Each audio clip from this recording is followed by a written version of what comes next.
I had taken ill, as the members of the committee had been informed. Honorable members, I would like to tender an apology and propose that you accept the apology of Honorable Reverend Meshwe. As we all know, the leader of the ACDP has lost his wife. I attended the funeral on behalf of the committee, and sent our condolences to the family. And I suppose I would also like us to endorse that in our minutes. Could we endorse that the committee sends its condolences to Reverend Meshu? Yes, Chairperson. Thank you very much. Honorable members and Honorable Minister, before I do the further apologies, Recording in progress. with those with the gadgets, there's two people who have their gadgets identified with numbers. We have a number of guests. I'm not going to be threatening to put you out, but I would like you to identify yourself for record purposes. There's one, Honorable Shembeni. Are you still identified as iPad? Yes, that's correct, Chair. Nicolette, can you change that for me, please? Can it be checked out until it has a proper identification? Honorable Minister, you and Shembeni are very good friends. Can't we now just have that friendship continue, please, Minister? Thank you very much, Chair. Honorable Shembeni, but really you are now out of order. You had the whole December holiday to change your identity. I tried. I'll try again. No, I'm going to send Peacock to you, ne? I'm a BBT. Send Peacock. She will help me. Yeah, I'm sending Peacock. The committee has nominated you to go and help Shembeni, please. Noted, very much. Chair. It's a formal instruction, please, Honorable Peacock. Honorable members, I have noted Colonel Stein, and Colonel Stein has received an award. Minister, it's one of your staff members that as a committee, we can really commend Colonel Stein for the work that he's doing. Minister, this official of yours, if you take him away, the committee will be extremely, extremely crippled. We support him. We congratulate you, Minister, that you have not looked at the skin color, but you have given an award according to merit. So, Minister, what you did there, it's a great thing.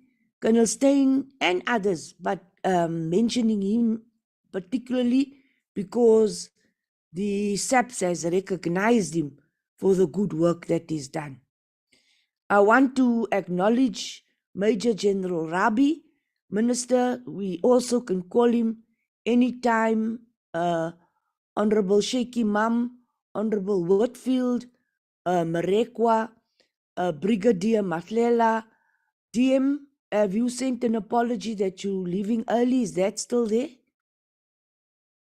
No. You are going to stay? Yeah. Thank you very much, DM. Dudu, Minister, that team of yours, sometimes I'm very strict on them, but Minister, you have the best team. General Masimola, you still owe me. You didn't wish me for my birthday and Christmas, so you in the dog box. Dr. Groenewald, you didn't wish me for my birthday and for Christmas. You in the dog box. You will not get the chance to speak today. General Massimo, get my flowers. I will declare it. Minister, this year you didn't send me flowers for my birthday. You will be in my bad books. Normally Vuyo does that. That's an omission from your office. all those members, I will mention you. It was only the whip that remembered my birthday. No, Peacock also remembered my birthday. Honorable Shembeni, you in the bad books. Honorable Meshu, welcome back. We have indicated our sincerest condolences formally to you and your family. I was delegated by the committee to represent the committee and to wish your family strength. You have a very beautiful family. Your children spoke very well at the service. You can be very, very proud of your children. General Nsia, Mlambo, Colonel Patekile, Zulu, Mavundla, Lieutenant General Fani, you and the minister, with the National Commissioner. The budget is looking very good. No underspending. Very good, Minister.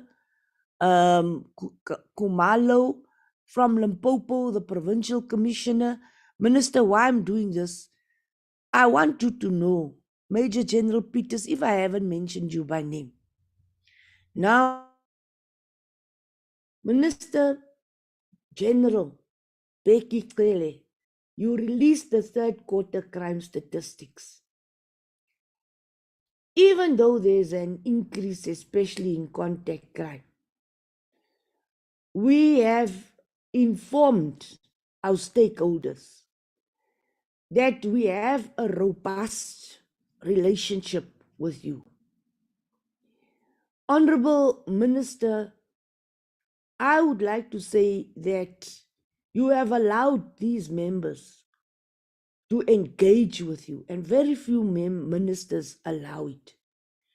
You have allowed the chairperson to engage with you without insulting the chair. Minister, this chairperson has the greatest respect for you, and at no stage did I, in fact, insult you in a committee meeting, and that practice should be strongly condemned, where chairpersons insult their ministers in the public on national television. Honorable Minister, I would like to extend my appreciation for you for presenting to the committee last week when I was not here. I did not disrespect you. To the Honorable Whip, Honorable Siabe, I want to thank you for leading the deliberations. During last week Friday's committee, the committee requested the details on cross-border crime, especially the border with Mozambique, the building of capacity of the detective services and crime intelligence divisions of SAPS, the impact of load shedding on crime, and the ability of police stations to render services to communities during power outages. The committee also asked for strategies to address escalating crime at the top 30 stations, the deployment of the 10,000 newly trained police constables to hotspot areas. Honorable Minister and your team, the Premier of the Northern Cape is particularly pleased that these newly trained constables were trained in the Northern Cape and are requesting humbly and sincerely that you consider putting up a training center for police in the Northern Cape. And the Northern Cape will be humbled and privileged to host that training center. Honorable members, the members asked for the detailed data on farm attacks, the involvement of police officers in committing crime.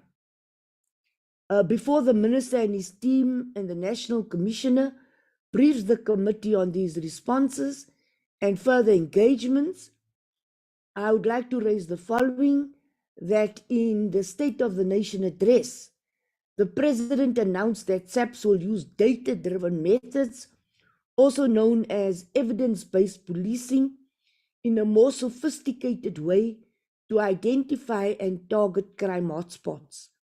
The committee has also long called for data-driven approaches to combat stubborn crime patterns, especially at the top 30 police stations or hotspot areas. I would like to today welcome the Institute for Security Studies and all leading experts on evidence-based policing, Minister and National Commissioner and all the other commissioners. We have invited Gareth Newham and Andrew Fall from the Institute of Security Studies to brief the committee on the concept of evidence-based policing. The Institute has published a wealth of research on evidence-based policing of the past years, which I have read extensively and studied, and we did some of these research papers to the members.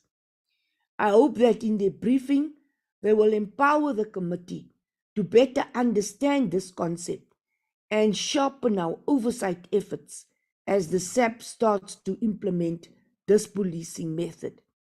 I would like to congratulate General Masimola and his team for announcing this and for the Minister for bringing this to the attention of the nation via the State of the Nation address of the President.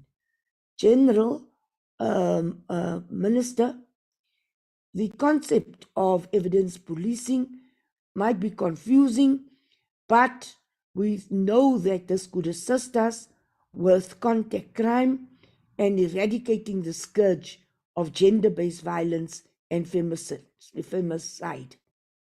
With this introduction, I welcome Gareth Newham and Andrew Fall to the meeting.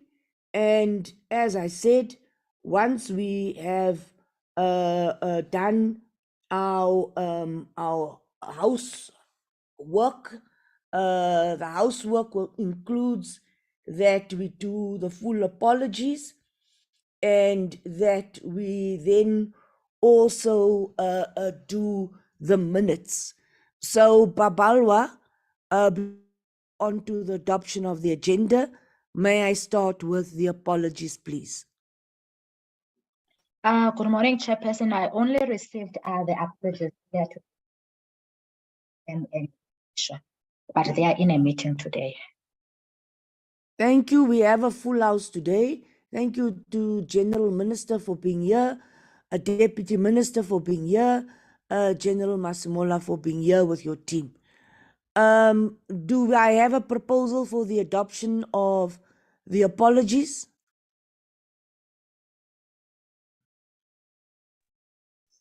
There's Honorable no Lekwa seconding apology. Chairperson. Thank you. It must be noted that there's no apologies. Thank you, Honorable Molekwa. Next. Sorry, Chairperson. Yes, Honorable Sheikh Imam. I'm sorry to do that. It's a budget sitting this for a lockdown later on today, so I'll need to leave a little earlier. Yeah, but I'm hoping to try and be part of that. Okay. Yeah. Thank you. So that apology is approved. Are there any other members who are going for the budget lockdown? Minister, good luck, General. Good. Chairperson, Yes. I Dr. Groenewald?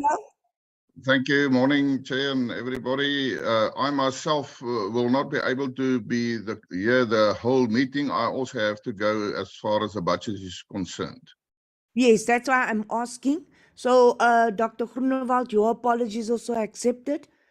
Do I have any further apologies of members who will leave early?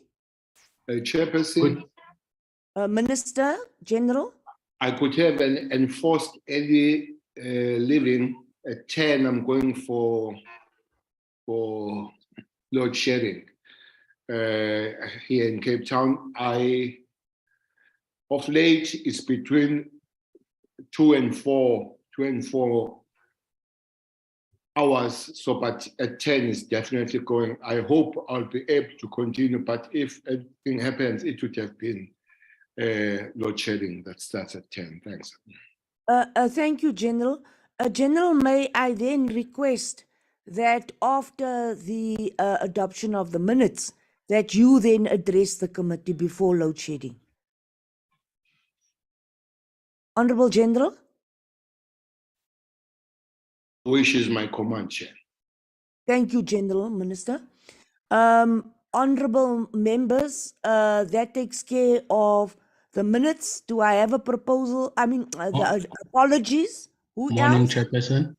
Morning, Chairperson, my Honorable hand is up. Meshu. Yes, Honorable Meshu. Firstly, Chairperson, I want to thank you and members of the committee for your support during my bereavement. It has not been easy. It's not easy even now. So I'm asking to be excused at 12 o'clock, please. Thank you. Honorable Meshu, your compassionate leave has been granted. Whenever you feel that you are exhausted, you may leave. The committee has noted that you are having compassionate leave. May the Lord Thank you. strengthen you, and may the Lord always be your rock. You know God, and we know that your wife is in a beautiful place. However painful it is, we are 100% there. Please do not hesitate to call on any of us. Anything that you need, even we are supporting you in prayer. And even if you just want to call to know that you're not alone, please do not hesitate to call any of us. Do I have Thank a you. proposal for the adoption of the Chairperson, apologies? Yes, Chairperson, my hand is up. Blanche. Blanche. Chairperson, I am going to remain in the meeting till the end, but just keeping in mind that we must be in the house at 2. So we Yes. cannot really go beyond, a certain time because we Yes. also need to juggle around, load shedding and everything. Honorable Blanche, we are going to try and keep the meeting as short as possible. We're not going to be finishing everything today. Let us not try and rush through things. This is the start of the new year and the end of the financial year. So even if we have to have 2 meetings a week, Honorable General Minister, it's going to take quite a bit of effort.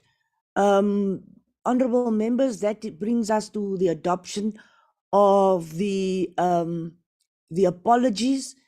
Do we have the minutes? I cannot adopt the minutes. Can the minutes be flighted, please? Honorable Whoop, can you please deal with the minutes? I was not there with the minutes. Honorable Whoop, I hand over to you.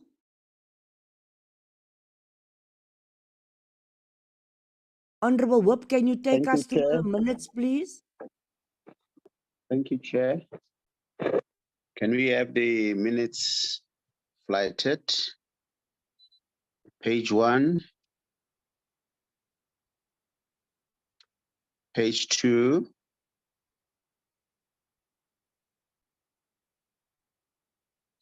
page 3,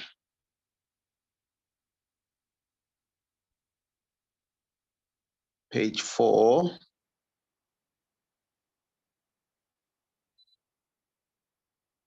page 5,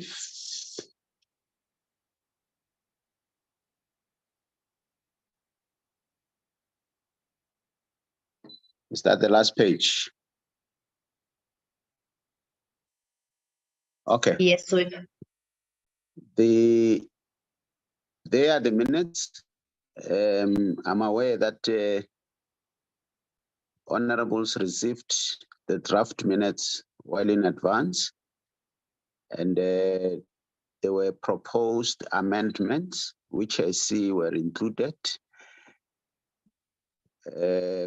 I'm not sure whether there is anybody who might have missed a page who wants to raise an amendment to the minutes. Corrections? If not, can I get a mover for the adoption of the minutes?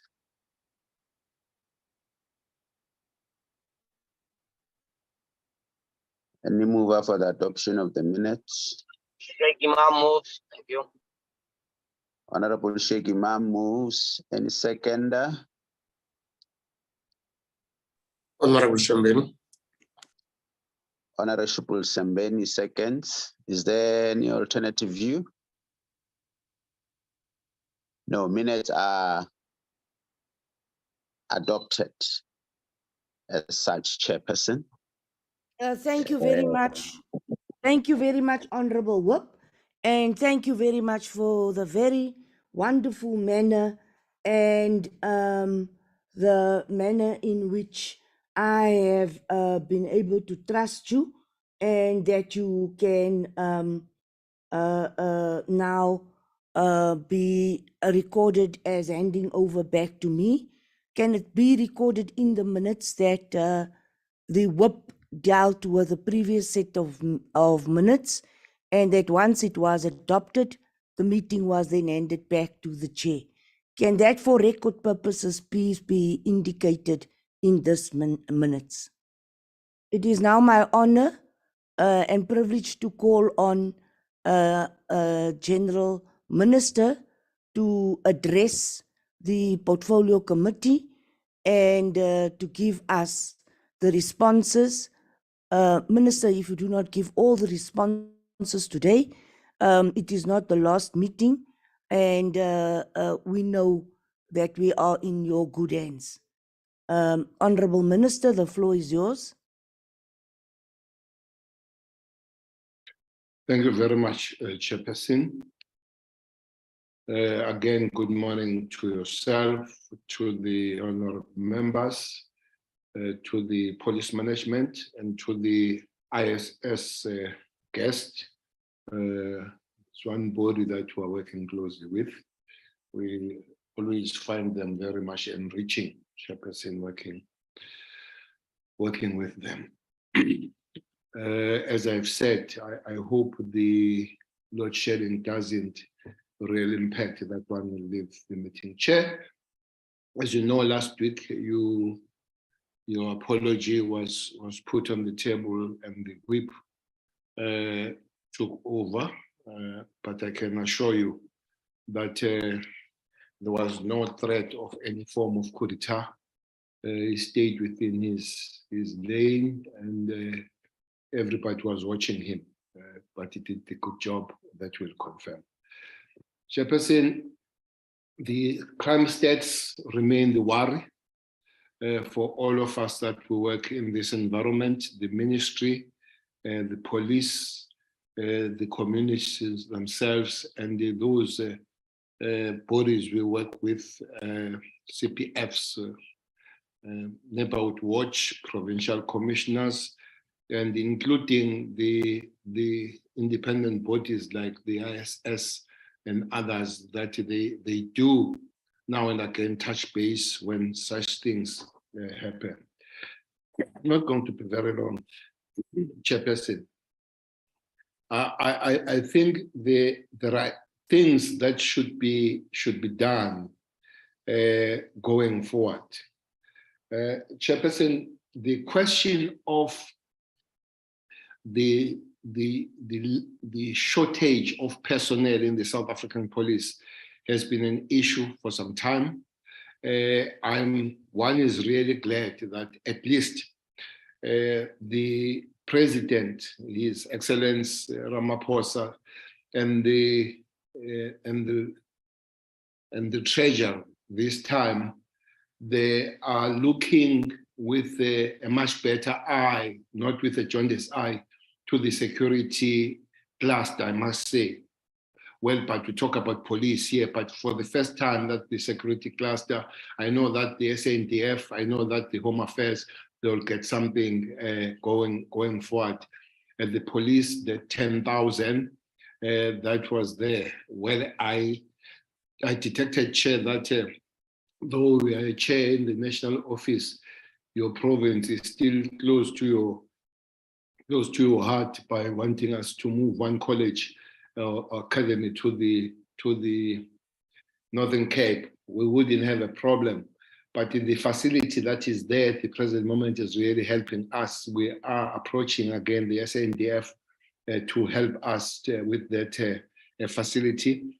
We are giving another 10,000 this year, which we hope it will help us to improve the situation of the availability of personnel. But because there's been a long shortage, they just get absorbed in these units. The biggest unit that has taken our police is POP, has taken 4,000 already. They went back to the college, some of them, to be trained as early as the 9th of January. They were back on colleges to be trained, the POP, so that they're able to deal with the problems that are out there. Chairperson and the members, there are things that we believe that we need to work with you to help us. You know, it would be really better if those police, all of them, were put on the pedestal of fighting a core crime rather than fighting against service delivery. Almost every morning without fail, maybe those that are doing research will help us.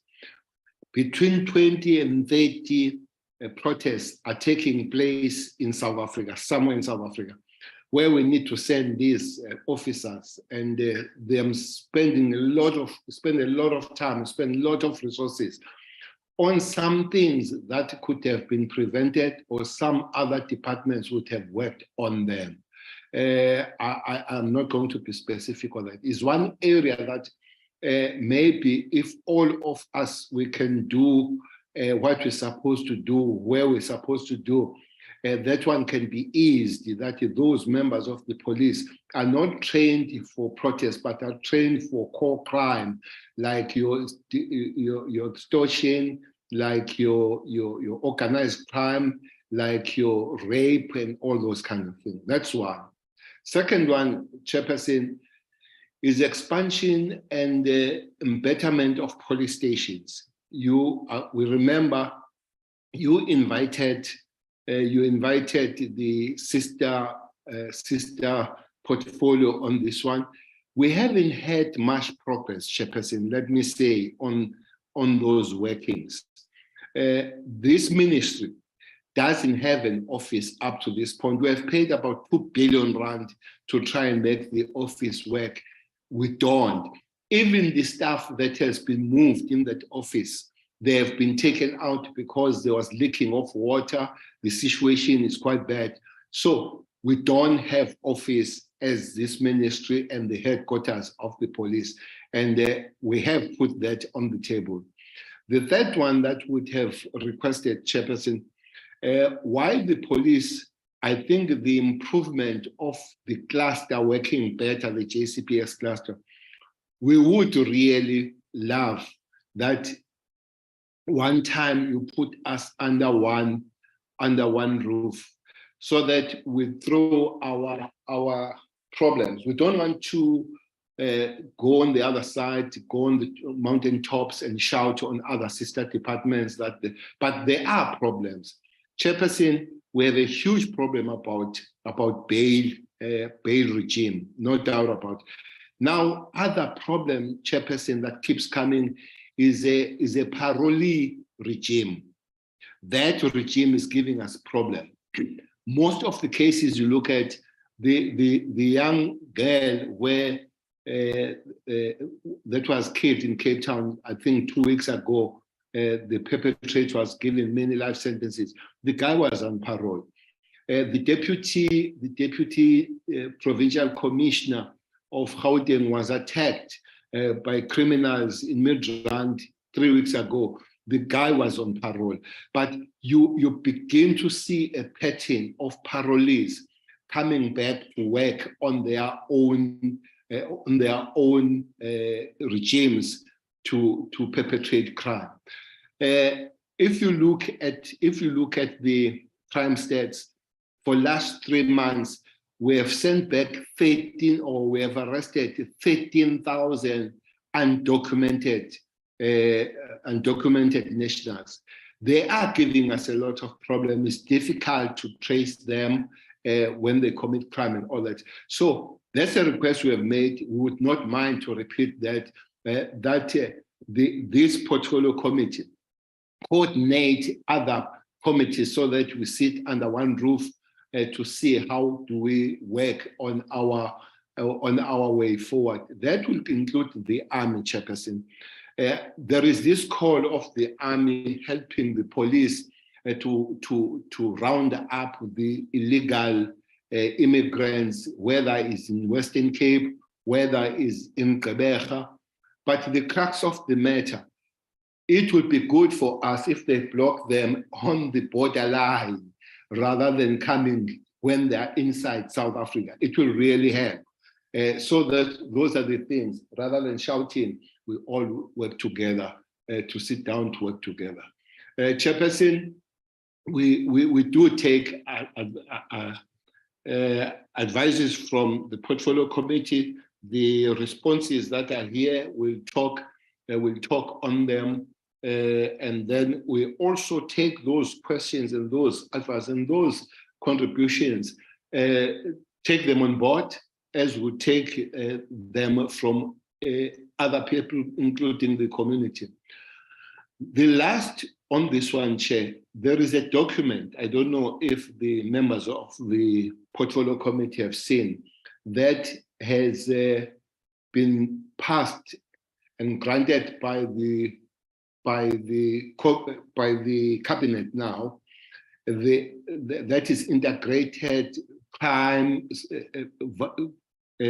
serious crime violence strategy.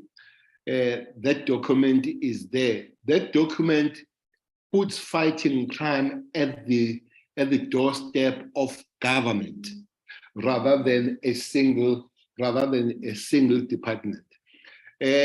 We believe that if it could be followed and every person does his or her bit, life could be better. The document talks to all departments. It's got 6 pillars. The sixth one is communities, is early intervention, looking after the victims and all that. Chairperson, if that document could really work and everybody does, I want to say I've been listening to premiers giving their budget speech of their provinces, their SOPA.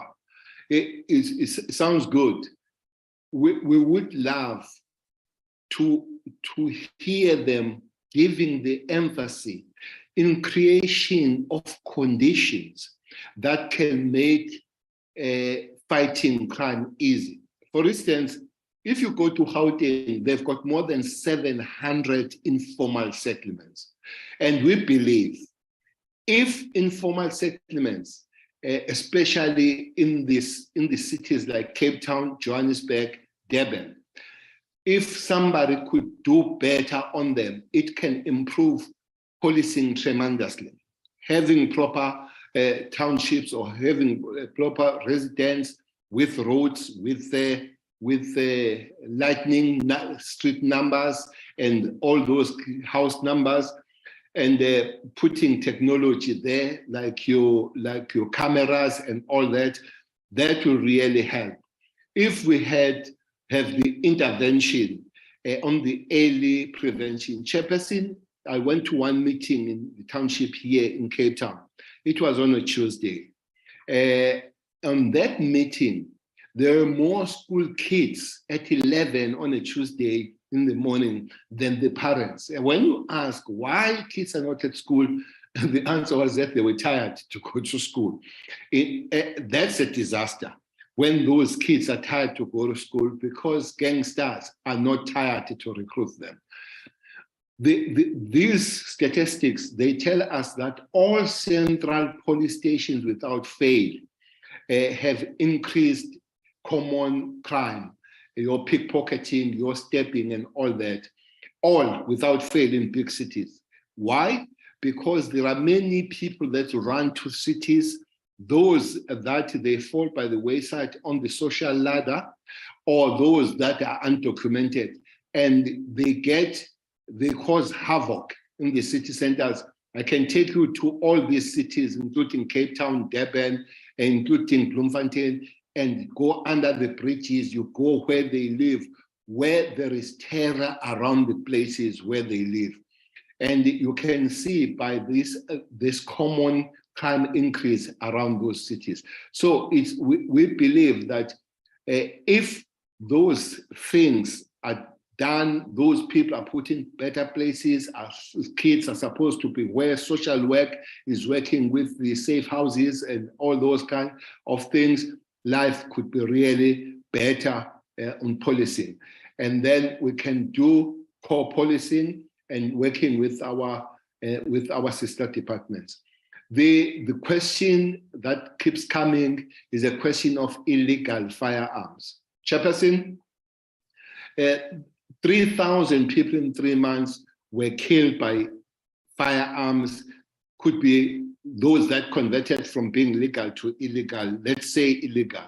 But about 2,500 people were killed by other ways, not that are firearms, which means South Africans can find their way of killing people even if firearms are not there. We will be working, we are working. We are glad to say not much, but 46,000 for last 12 months of illegal firearms were confiscated and destroyed. We'll continue to do so. But there are people that are killed by bare hands, by sharp things, by knives and all that, which means we'll have to deal with the human element in dealing with the matters and all that. The last one on that, Chair, the people that were raped, again, 62% of the people abused, sexually attacked and raped are raped in their own houses by the people that they know, by the people that's supposed to protect them. Again, yes, as the police, we are doing what we can do. For instance, last 3 months, 4,993 of those sexual perpetrators were arrested. About if I'm not mistaken, about 87 of them were given life sentence and all. It's quite a high number, high years, but we really need to deal with the human element in dealing with these matters. We are working, we're glad that CPFs are beginning to work better. We'll continue to work with those CPFs. Where they're working very good, the impact does tell to say life is better.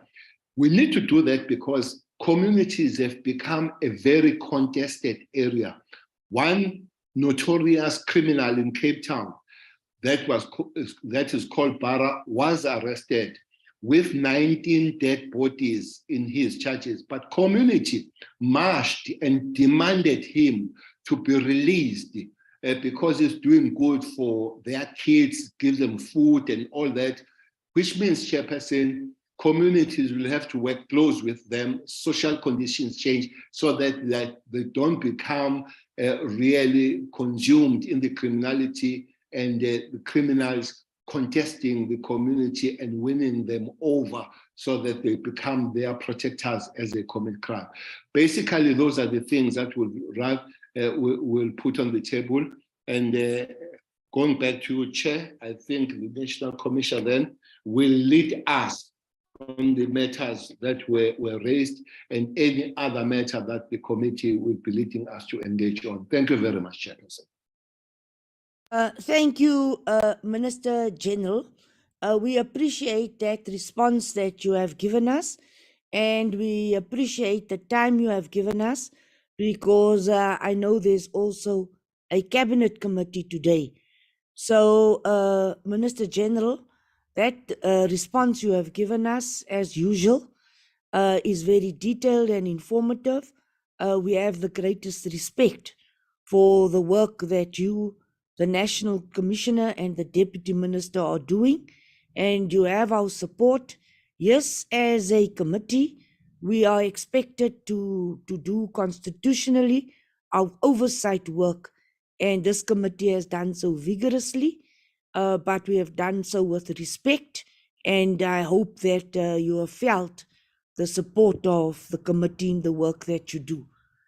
Before I give to the National Commissioner, our guests, I am not going to be forgetting you, but can you please understand that we need you also to be part of this discussion that you are having, and when you do your input, that you do then also consider the crime stats that we received.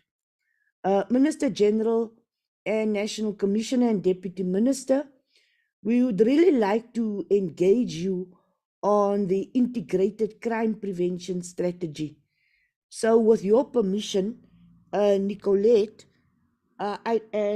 Whip, do you give me permission to put the integrated crime prevention strategy on the agenda? Members of the opposition, do you give me permission to change the committee program and to include the integrated crime prevention strategy? I'll take hands. Honorable Whip, National Commissioner, do I have that permission? Yes, Chair, from our side, I think it's something that needs to be discussed. We don't have a problem. Thank you, Honorable Whip. National Commissioner, you'll come to do that presentation. Minister, are we in agreement? General? Thanks. Good morning. Welcome, Chair. I will suggest that we invite the Secretariat to do the presentation on that documentation, Chair. Through you in agreement? Yeah, that we discuss it, I agree, but it should be done by the civilian secretariat instead of NASCO. So the committee program will be amended accordingly, and you'll be given the opportunity. The Deputy Minister is correct. The civilian secretariat or the owners of the strategy will give them sufficient time to prepare and to present to the committee. National Commissioner, the opportunity, Honorable Tablanche, before the National Commissioner. Chairperson, thank you. I'm also in agreement with the proposal. And, we haven't really discussed the agenda for this morning yet. And, while I have the floor now, Chairperson, I am a bit concerned, to be honest, that, all the things are very, very important. And I'm very happy that we are going to deal with that. But I think that we are having, maybe too much on our plate for today. I thought that we are going to engage the crime stats and talk about that, and because really that is something that need to be discussed. But Chairperson, yes, maybe we'll have to, arrange other meetings, but we cannot just, move on too much things, and you're not dealing specifically or in detail with specific issues, Chairperson. This is my input for now. Thank you.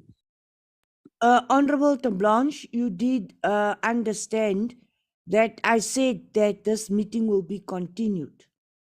So we'll take the inputs. There will be another session.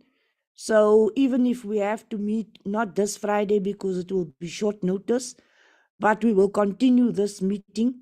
This is too important for us to have a rushed meeting. I'm not going to rush the meeting. I'm going to make sure that this meeting will continue. Are you in agreement, Honorable Tablanche? Thank you, Chairperson.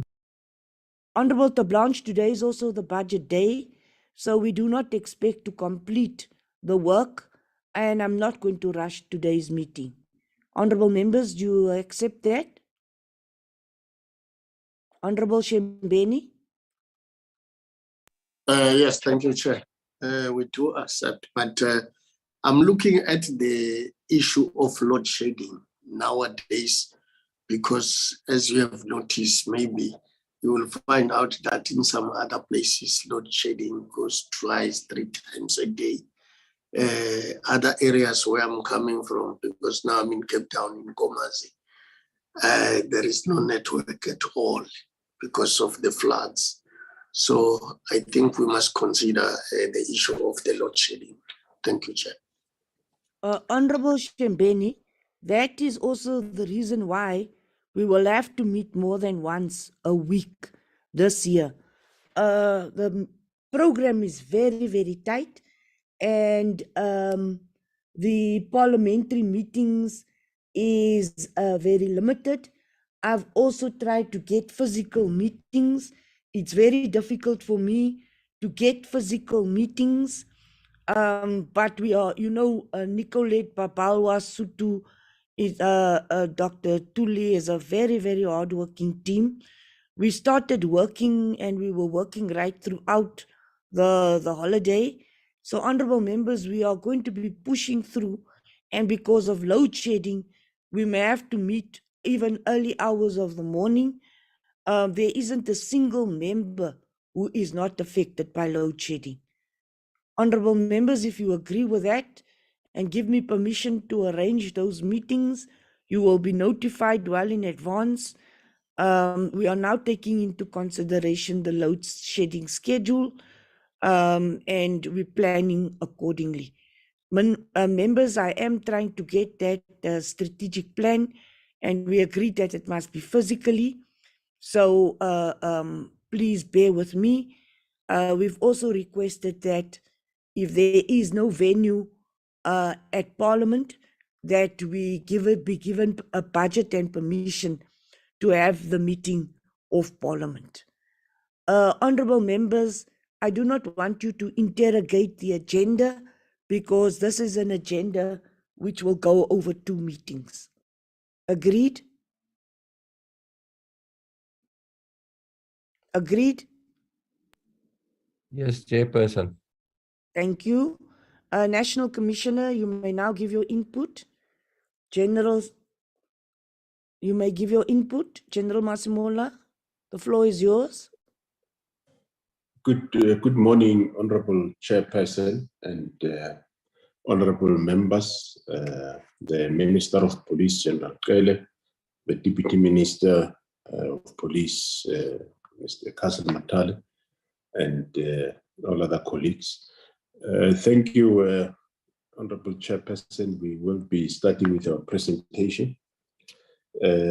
Yes, of course, I think as the Minister said, there is continuously challenges, but we are continuously adjusting our plans and make sure that we adapt and be able to deal with quite a lot of various challenges. We will do the presentation as requested, but just to mention a few areas which we are attending to, which are new phenomenon, is the issue of extortion, especially construction site, as well as ordinary businesses. It is a challenge that we are now making sure that each and every province, with the established 18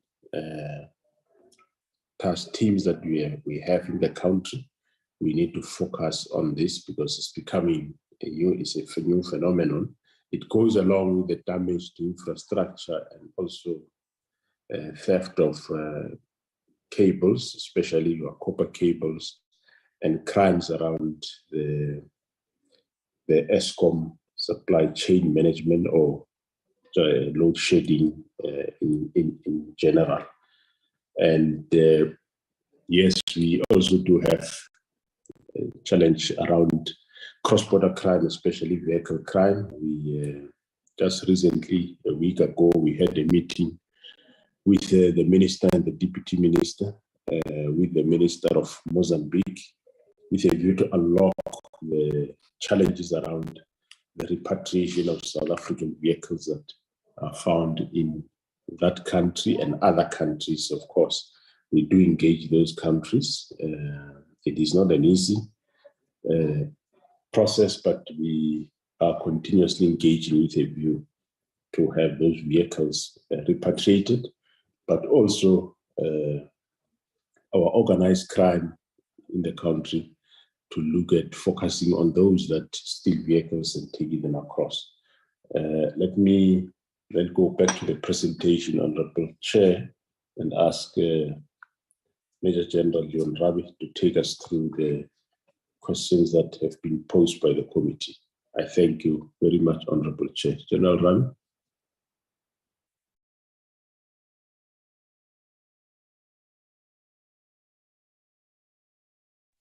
Good morning, Honourable Chair and honourable members of the committee, our Honourable Minister and Deputy Minister in attendance, National Commissioner and other senior representatives from the South African Police Service. Honourable Chair, I will be focusing on the presentation on the questions that were raised by the honourable members of the Portfolio Committee when we last briefed the committee.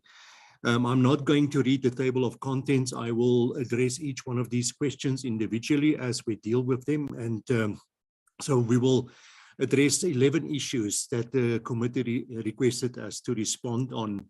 The first issue that was raised by the committee chair deals with the cross-border crime and requested certain detail as far as that is concerned.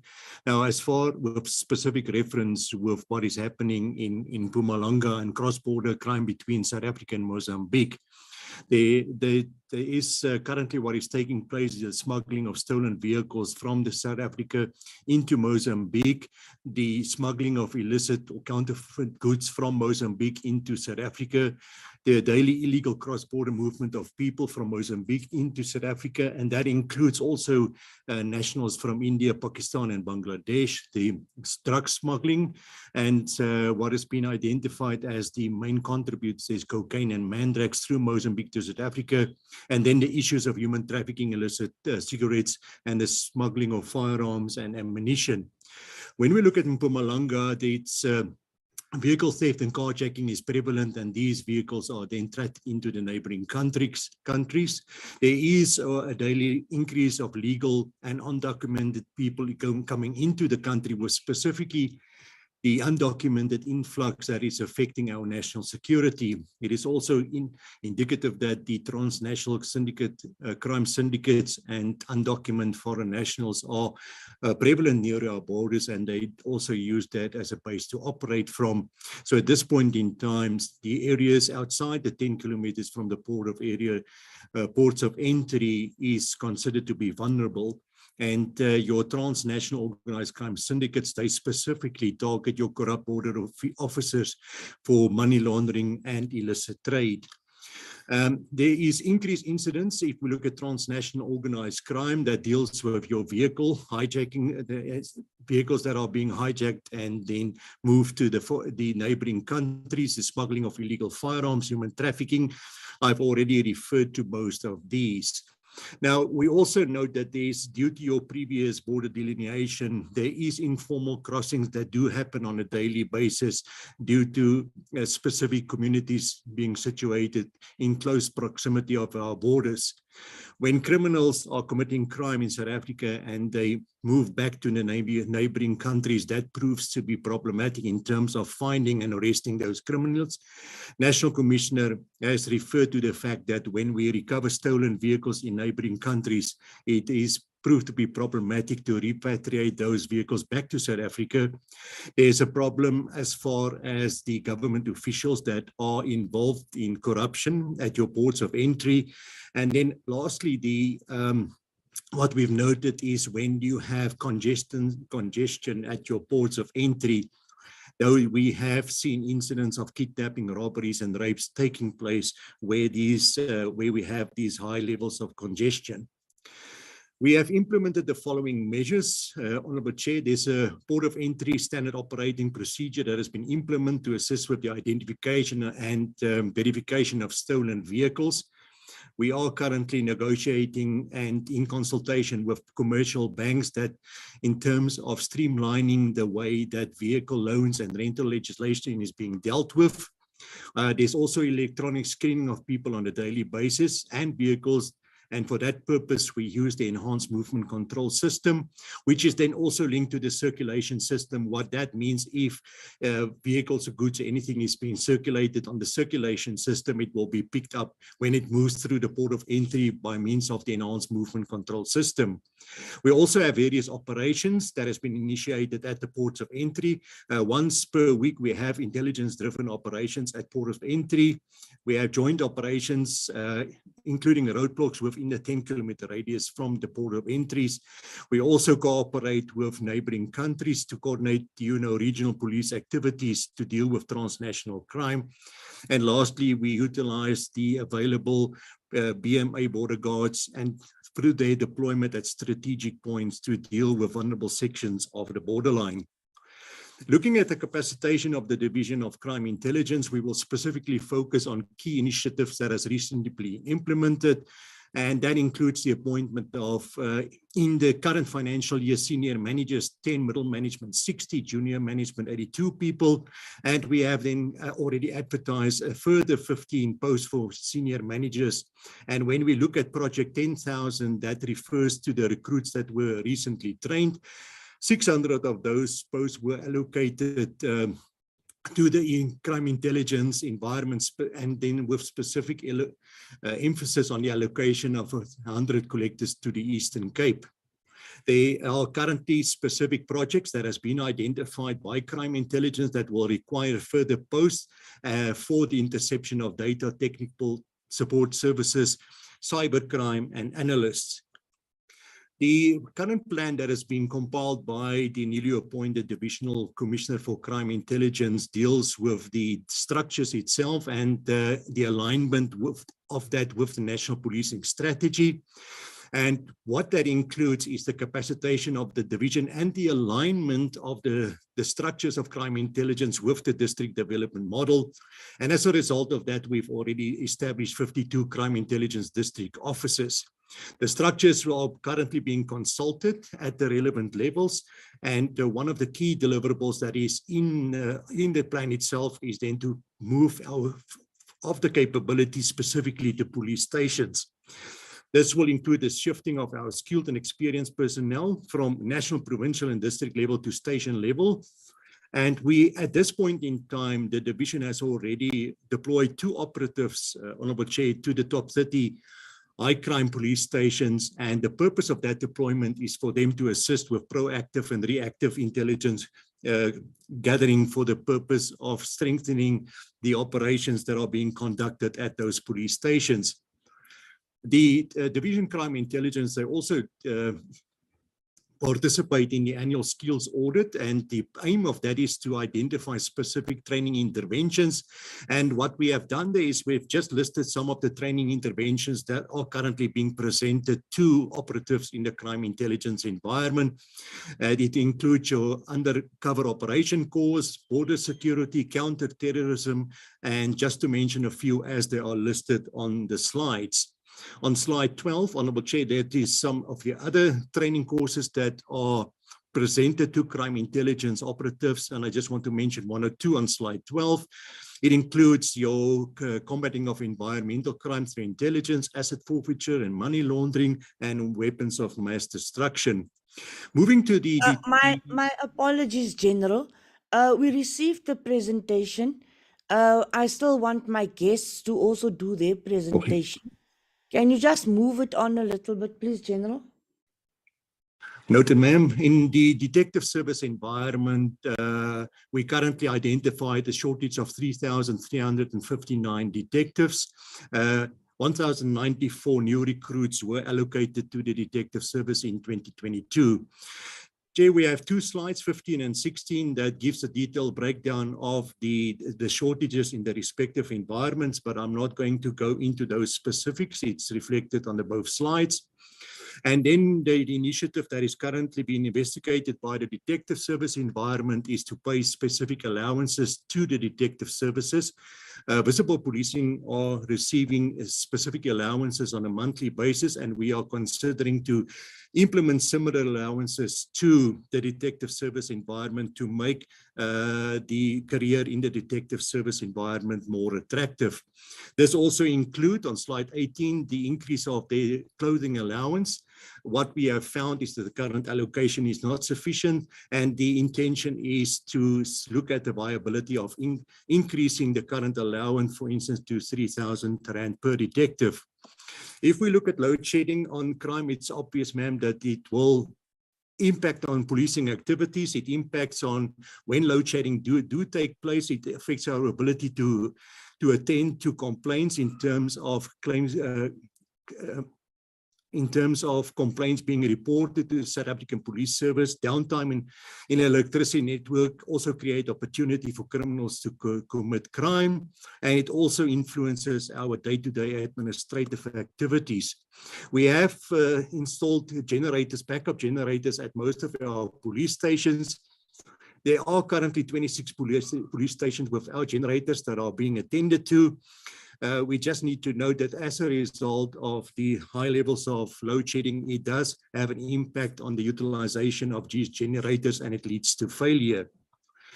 To address escalating crime at the top 30 police stations, here we have a specific part of our national policing strategy focuses on crime at the top 30 police station, and the activities that we have implemented to address that focuses on your specific high visibility patrols, intelligence gathering, the deployment of force multipliers, etc., to address the root cause of crime.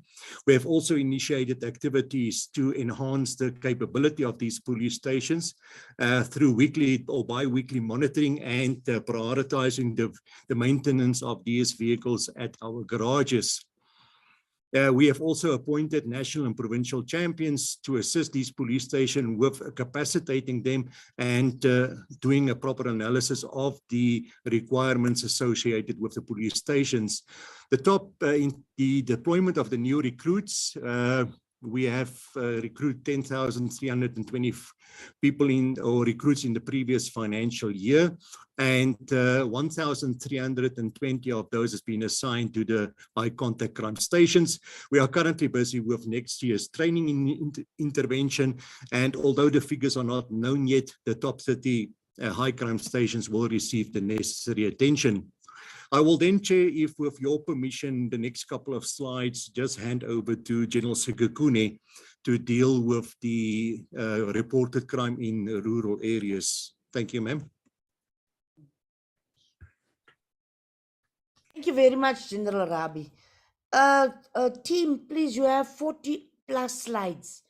If you don't continue, speed up a little bit. We received this presentation and we received the crime stats last week. This is a follow-up meeting. So if you are not going to improve on the way you're presenting, I'm going to kick you out.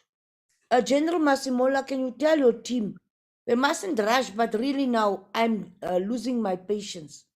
Thanks, General Masimola. Please tell your team. You have given me more than 40 slides today. So I've been very nice to you. Normally, I never allow so many slides. And I read these slides. Even this morning again, I read them. At 5 o'clock this morning, I read them. So please move on a little bit. Thank you.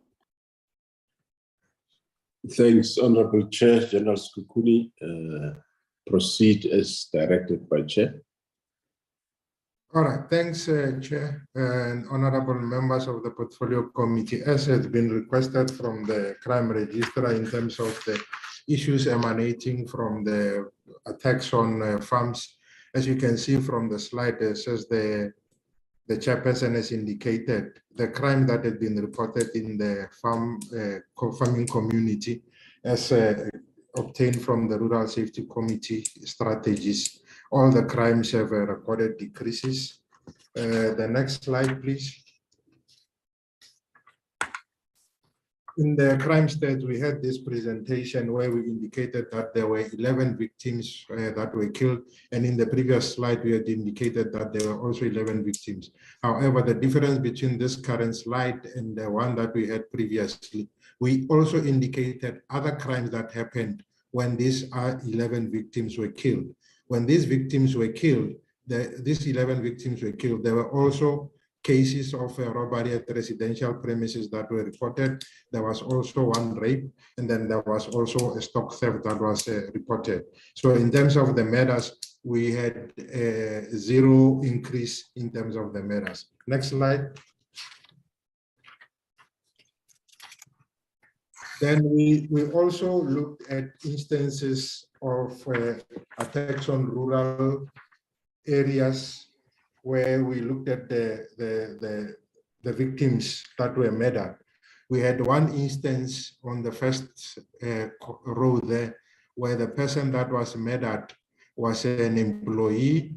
Then on the second row, there was one farmer that was murdered. Then the third row, it was occupants of family members across the provinces, 1 Eastern Cape, 2 Gauteng, 1 KZN, 1 Limpopo, 2 Mpumalanga. In total, 7 family members were killed. Then we had 1 visitor and 1 case was unspecified. In total, that is the 11 victims, murder victims that we had in the previous slide. Then these are all the other crimes that had happened. Can we go to the next slide?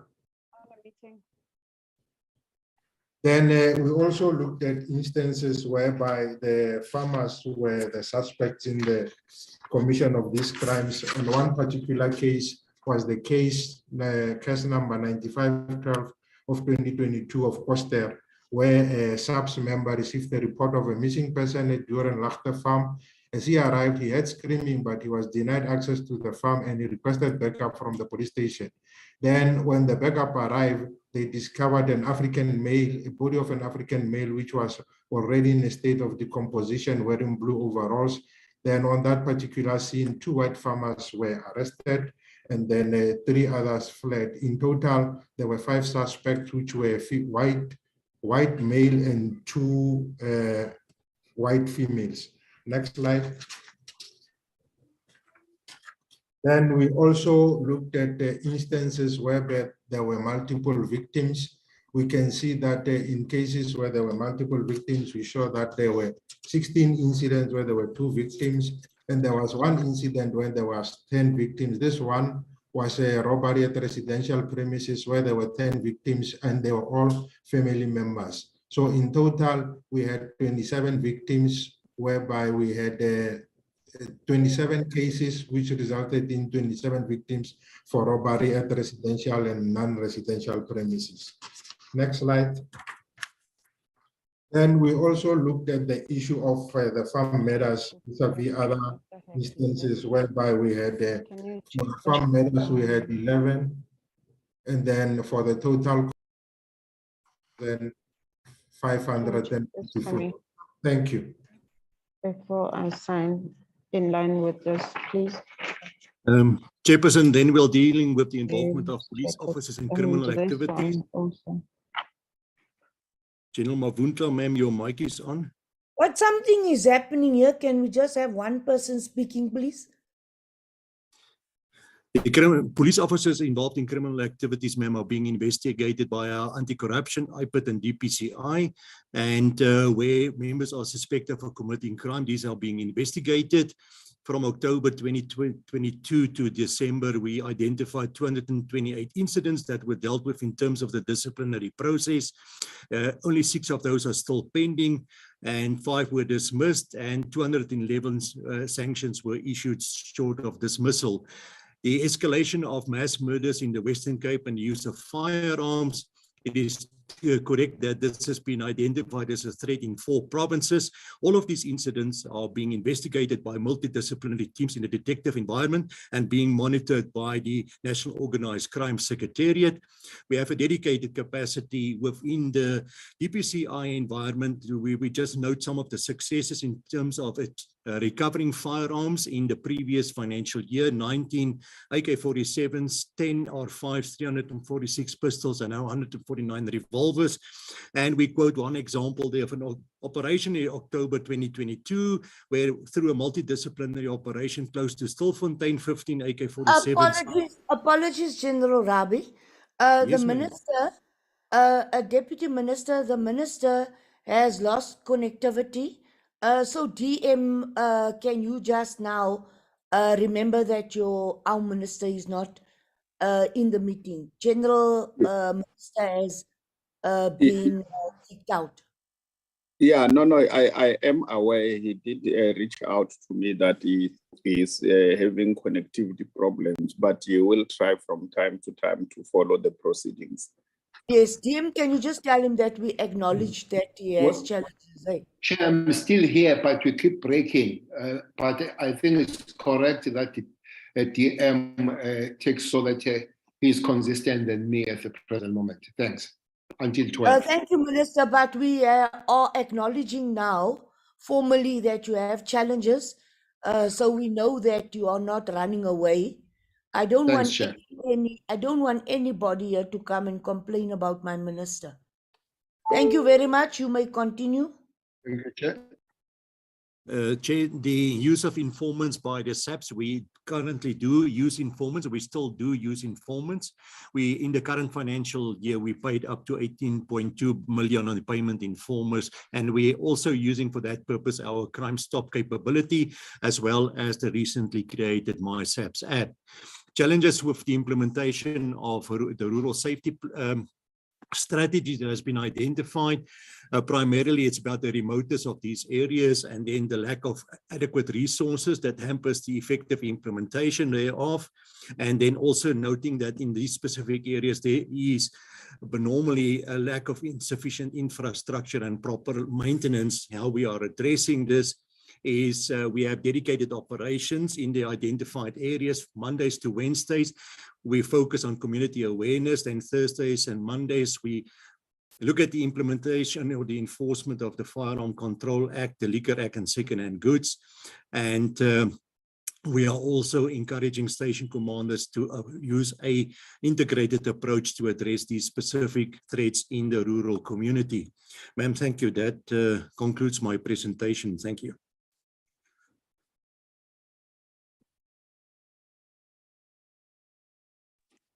Thank you, Chair. That concluded the response from the National Commissioner, Chairperson.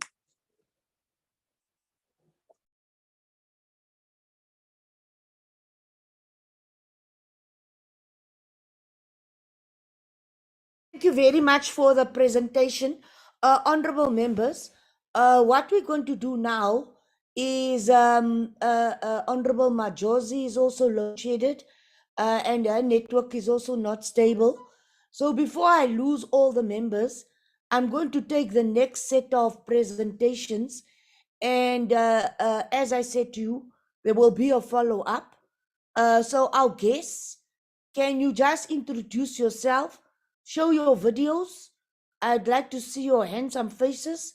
Tell me why it is a male choir, and tell me if you brought some woman in your delegation. If you haven't brought a woman in your delegation, I'm going to kick you out. Can you please introduce yourselves now?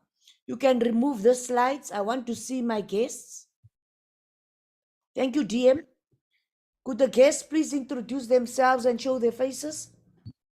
Thank you very much, Honourable Chairperson. My name is Gareth Nguyen. I head the Justice and Violence Prevention Program at the Institute for Security Studies. There are about 24 of us, and only about 4 of us are actually males. So unfortunately, you've got the minority of our team here today. I'll let my colleague, Dr. Andrew Fall, introduce himself. Good morning, Chair. Thanks so much for having us, and apologies for being another male. But I'm Andrew Fall, a senior researcher with the Justice and Violence Prevention Program at the ISS. Thank you very much. I'm glad that you take note that next time you bring me a gender-sensitive group, please. Thank you very much. Could they flight your presentation? Who's going to do the presentation? Chair, I will start with the first part of the presentation, which is an overview of the work we do related to policing and violence prevention in South Africa. And I'll speak for about 10 or 15 minutes, but no more than that. And then I'll hand over to my colleague, Andrew Fall, who will then speak specifically about the issue of data-led evidence-based policing. Should I start? Yes, before you start your presentation, kindly please be aware that the presentation was received by the members. We have read it, and may I also formally offer you my greatest respect and inform you that I follow your research in much detail. So I'm a scholar of your work. Thank you very much. Don't give us a verbatim presentation. We have read your presentation, and I'm a scholar of your work. Thank you very much. Thank you very much, Honourable Chair. It's a huge pleasure and a privilege to be here this morning, and our respects in regards to the Minister of Police, the Deputy Minister, the National Commissioner and his senior management team, and all the honourable members, of course. Yes, as I said, I'm not going to speak for very long. I'm just going to give a bit of an overview. As you know, the ISS is a Pan-African organization. We work across the continent, and our vision is to promote human security as a means of achieving sustainable peace and prosperity for all. So we don't just work in South Africa, we do work at an international, continental, regional, and national level. But a lot of our work has been focusing on violence prevention, violence generally in South Africa, and of course the criminal justice system. I have been working on public safety issues with a focus on policing and violence prevention for almost 28 years now. I've worked closely with many police officials at all levels of the organization for many decades. And I count South African Police Service officers as some of the people that I hold highest in esteem, because I know exactly how incredibly difficult their jobs are. And it keeps me going to do the work that we need to do in any way that we can to support the SAPs and those women and men who work under incredibly difficult situations. Our particular vision for policing, what we would like to see, is a policing system that is trusted, agile, and innovative so as to enhance public safety and legitimacy in South Africa. Obviously, that means it would uphold dignity and human rights, is transparent, has integrity and accountable, uses resources efficiently and effectively, prioritizes crimes with the highest impact on the community, and is responsive and prioritizes working in partnerships. And a lot of that, of course, already does happen. We track policing resources and performance on an annual basis.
Hello?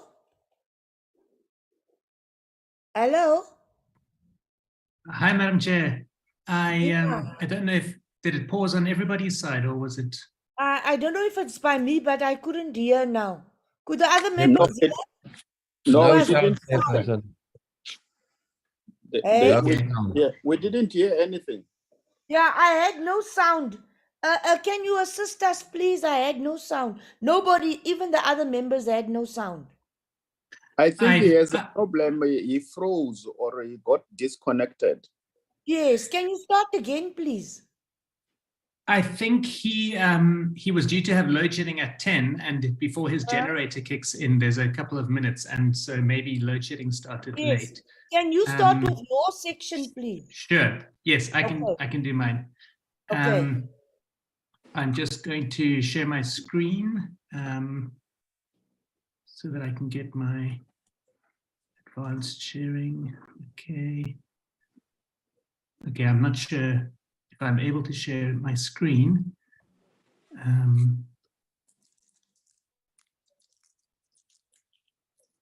Okay, should be coming up now. Okay, can everybody see my screen? Yes. Okay, Yes. great. Thank you Okay, very much. thank you. We can continue Sure. and we can hear you. Great, I'll proceed. So as my colleague Gareth was saying, we are hugely honored to be here. I'm not going to go through the slides verbatim, but there are some key concepts that I want to demonstrate here. And from our side, we were really excited to see President Ramaphosa speak of the SAPs embracing a data-led approach to public safety in South Africa.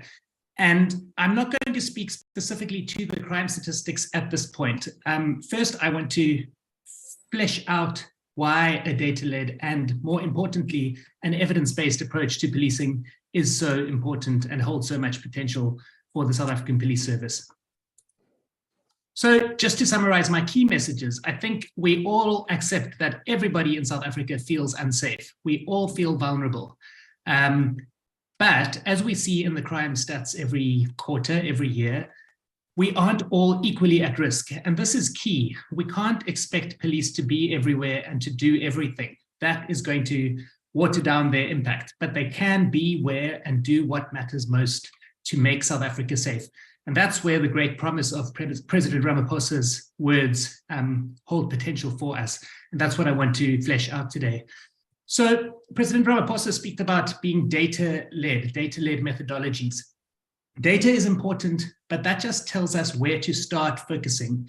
What's going to be more important potentially is looking at the evidence for what works to have impact where the greatest harm is taking place. So we see in the stats every quarter, every year, that up to 20% of murders occur in just 30 police areas. In those police areas, 50 to 70% of those murders are taking place in micro locations. They are taking place amongst particular social networks. We can't try to police those whole areas equally, but we can latch onto these patterns so that where the greatest harms are most predictable, we can have a great impact. And so this idea of data-led evidence-based policing isn't a specific toolkit that we hand over to the SAPS or the SAPS embraces and implements a model and everything is fixed. Rather, it's a mindset. And this is why in this presentation, I'm focusing on ideas rather than on a plan for taking things further. What we want to suggest is that we need a slight mindset shift in policing in South Africa, so that we aren't simply moving forward with a lot of busy activities, but rather we are intentionally challenging ourselves so that our activities, our practices are always based on the best available evidence for what works. And finally, my point is going to be that anyone can claim to be data-led and evidence-based. And this obviously isn't an attack on the SAPS. This is anyone, anywhere in the world, in any field. We can all claim to be evidence-based, but it's much harder to do. And that's something we need to remain aware of. So this is just a list of activities that the SAPS did last year. We see it every year. We know the SAPS is extremely busy. We've just seen it in General Rabi and General Masamola's presentations, the detail, the thinking, the activities that are taking place. We've got 3.3 million stop and searches. We've got 1 million farm visits. The inference is that when we do these things, we improve public safety in South Africa. We also know that policing in South Africa is extremely expensive. It's expensive everywhere in the world. But if we did a very crude average in South Africa, we've got 100 billion Rand budget last year, which equates to 274 million Rand per day. So evidence-based policing is really putting this question at the heart of our approach to policing. How do we know when police are getting it right? We are spending 274 million Rand a day. We are stopping and searching 3.3 million people. We are having 35,000 roadblocks. We are visiting 3 million schools. But what is the relationship between that expenditure, those activities, and our mission of making South Africa safer so that we can all flourish and thrive? Now, one of the reasons I needed to use my slides was when engaging with police officials and policymakers on this topic, I often use a few experiments, and this is one of them. I put this up on the screen and I would say, what do we see on the screen? What's the difference? And somebody will put their hand up and say, the table on the left is long and thin, the one on the right is square, and that's what we should see. This image has been created to lead us to see that. Does this experience mean I'm correct? No, of course, this is an optical illusion. Both tables are actually exactly the same. The point being, just because we have a particular police official or a particular politician or a particular academic who has a view on how policing should take place based on their personal experience, doesn't mean that that's good enough evidence to shape an organization that is spending 274 million Rand a day and spending a huge amount of the time on activities. Then I would do this kind of slide. What about data? Doesn't data tell us when we're getting it right? We can look at deployment and reported crime.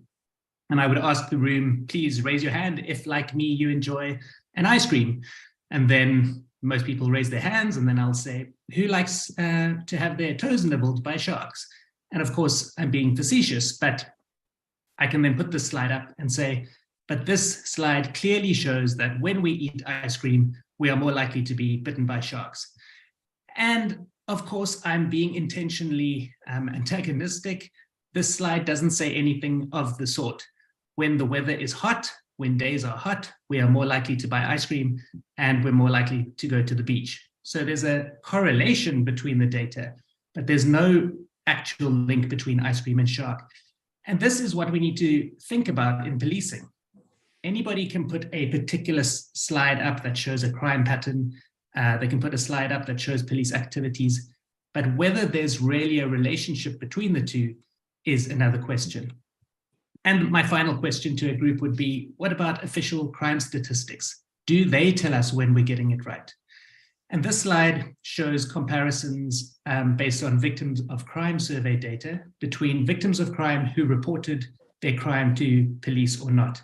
And we see that between 2020 and 2016, there is a drop-off in the number of crime victims who are reporting their experiences to police. So even if police are using recorded crime as a measure of their impact, we know that this is extremely flawed. Fewer than half of all assault victims are reporting their experiences to police. So police can't really use reported assault data as an indicator of impact. And this is really at the heart of an evidence-based approach to policing. It's one thing to start with being data, but it's another thing to have a mindset where we intentionally, as an organization, challenge ourselves. What does this data tell us? What doesn't it tell us? And how can we think more creatively and carefully about it? So we would move from a confidence cycle where we know the crime pattern analysis is telling us what's happening. We know the crime threat analysis is telling us our risks. We are therefore using blue light patrols and stop and search because we know those have an impact. That kind of mindset is natural, but it doesn't allow us to ever question our activities. And so an evidence-based approach would be to say, let's embrace humility. Let's try to doubt what we are doing. Let's be curious about what might work, which we haven't tried. And in so doing, we will discover how to really make an impact. And this idea of evidence-based policing is expanding across the world, including in South Africa. We have been working with the South African Police Services Research Office for a few years now to explore it in South Africa. We've been working closely with General Patakile here in the Western Cape to introduce the concept to his members. And in some countries, police officers have started societies of evidence-based policing. Cambridge University has a center for evidence-based policing, which delivers training to police officers around the world.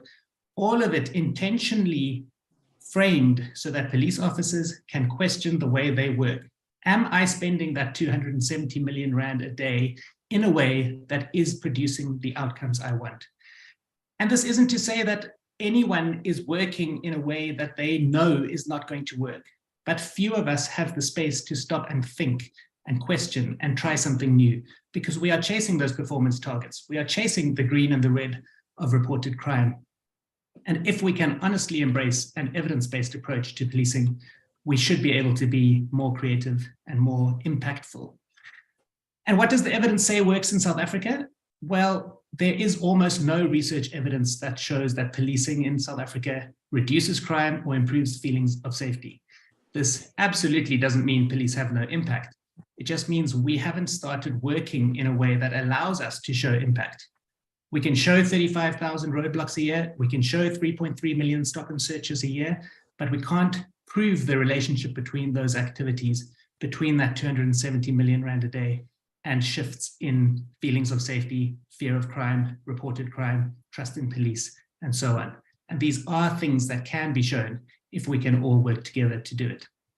So the danger of not working in an evidence-based approach is we continue being very busy, doing a lot of work, working hard, spending money, but this serious violence that we see in the quarterly stats, that we see in the annual stats, continues to go up. And we all know South Africa has, I think, the 7th or 8th highest murder rate in the world. Yes, ma'am. Yes, ma'am. My apologies. I'm being hit by load shedding. Honorable members, if you don't hear me, the whip will continue and fill in for me. But I'm trying to keep up as much as possible. But please do know and recognize that there are members who are being kicked out. We are keeping up as far as possible. We have received the presentation. Unfortunately, this is the new norm. It's unacceptable.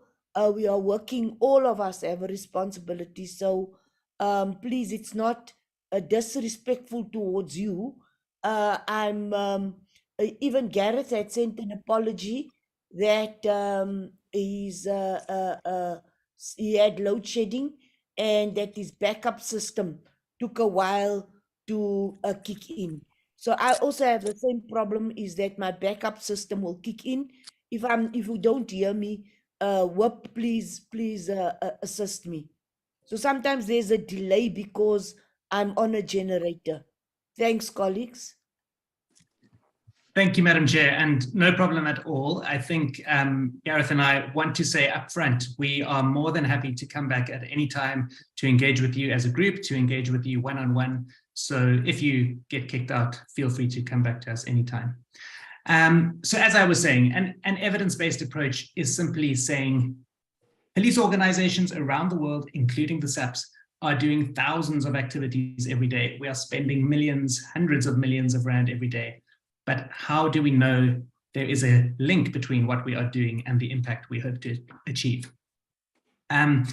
This is an example of an exercise that I sometimes do with police officials. I actually did this with General Patakile and his provincial management a few weeks ago. And it's an example of a hotspot analysis. And I will give it to groups and say, you are the new station management in an area, and your crime analysts give you this data. What does it tell you? What doesn't it tell you? How would you respond? And while I'm pleased to say the provincial management of the Western Cape came back with very intelligent, clever answers, when one engages at a station level, it's much more likely to hear people say, this clearly shows when crime is happening, and we will respond with blue light patrols, foot patrols, roadblocks, VCPs, stop and search, and another small handful of activities. And that doesn't mean those activities are wrong, but the danger is we reach into our police toolbox and we throw the same tools at every problem, and that's not going to take us forward. What is going to take us forward is if we can shift the organizational culture of the SAPs so that it can work the way that it is described on paper. So the sector policing handbook in the SAPs talks about identifying your majority harm in your sector, analyzing the problem, tailoring your intervention, deploying it, learning. Unfortunately, we work in such a high pressure environment that frontline officers aren't able to do this. I was very pleased to hear General Rabi talk about champions being deployed to the top 30 stations. Those champions have the ability, I would hope, to ensure that these stations use a clear, problem-oriented, evidence-based approach to tackling serious harm. That is how we can reduce serious violence where it is clustered and most predictable in South Africa.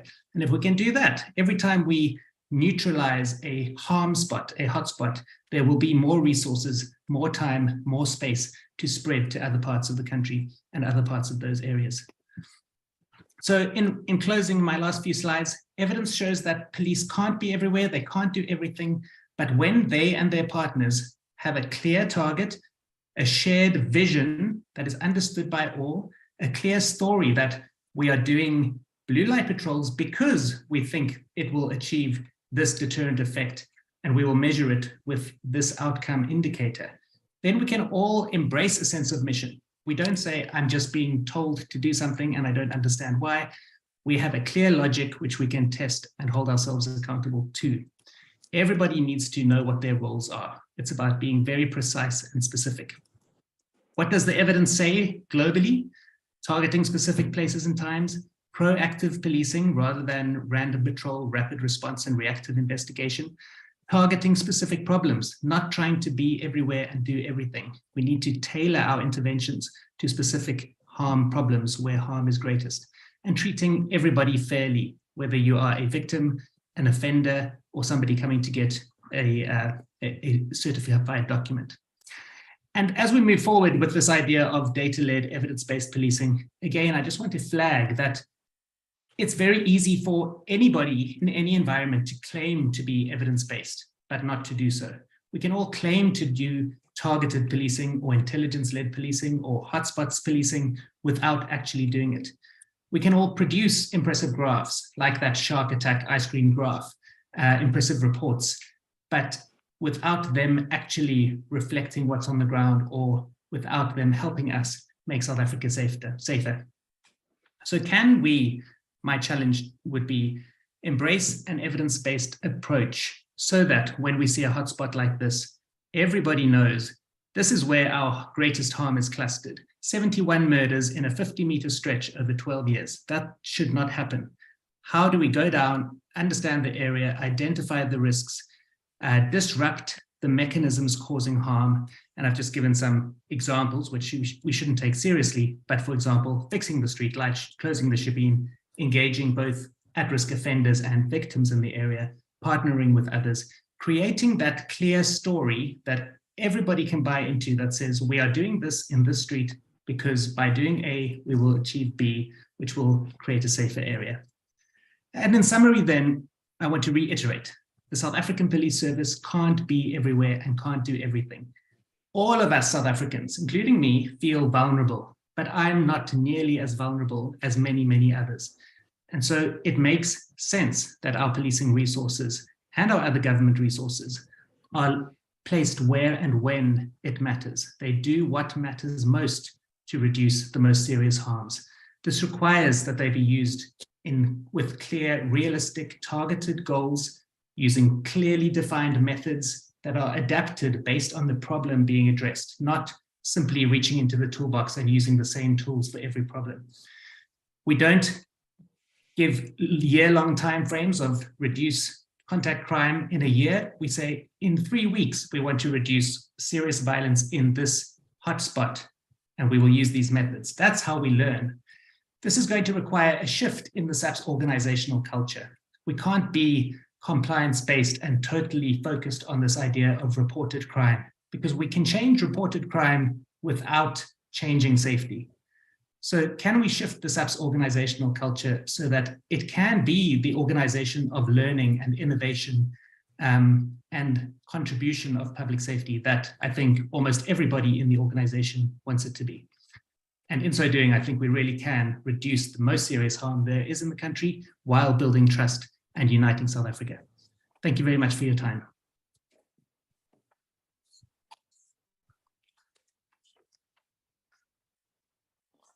Comrade Whip, Honorable Whip, I'm now in a bad situation. Honorable Whip, can you chair, please? Okay, thank you, Chair. Honorable members, let's get that at least by 12 o'clock, we are done with the meeting. Can we engage? Can I see hands to engage with the two presentations, including the last week's presentation on crime statistics as a whole? Can I see hands? Honorable Whitfield, followed by Honorable Terplanche, followed by Honorable Groenewald, followed by Honorable Shembeni, and Honorable Kenneth Mshwe. In that order, please. Honorable Whitfield, you can start. Thank you very much. Thank you very much, Whip. I apologize, but I will leave my video off. I've got some connectivity issues, so I hope that I'm clear. Thank you very much to the ISS, to Gareth, and to Andrew in particular for the presentation. I think that, well, the evidence speaks for itself. We have an excellent presentation from the ISS, some positive insights into collaboration and efforts to work more efficiently and effectively together with SAPS. And I might have missed one or two things, so please forgive me if I'm asking you to repeat yourself. What barriers to entry in terms of collaboration have you experienced, and do you believe that these are easy to overcome? And what I mean by that is there this sort of hardened commitment to historic policing approaches and a lack of uptake of innovation and new ideas, and how do we overcome that together to make sure that we do have this data-led, evidence-based approach which leads to an actual impact in reducing crime? And the other question that I had has slipped my mind, Andrew, I apologize, but perhaps I'll be allowed back in. I really wanted to understand how we really make this cultural shift, which appears to be a little bit slow. And when I say the evidence speaks for itself, it almost seems as though it's almost silly that we have to have such a presentation, because it is so obvious that this is how we should be using the data we have in order to approach our policing in the country. So it's really about, I suppose, the first question and then the last comment, the cultural shift that needs to take place. What do you think the barriers to entry are, and how do we overcome those, with the right leadership interventions, management interventions, whatever it may be? Thank you. Very much, Honorable Terplanch. Honorable Terplanch. Okay, we learning today or one issue? Deputy Minister. Deputy Minister, can you close your yes? Deputy Minister. Deputy Minister, close your mic. Thank you. Honorable Terplanch. Thank you, Chairperson. I want to start where Andrew Whitfield left.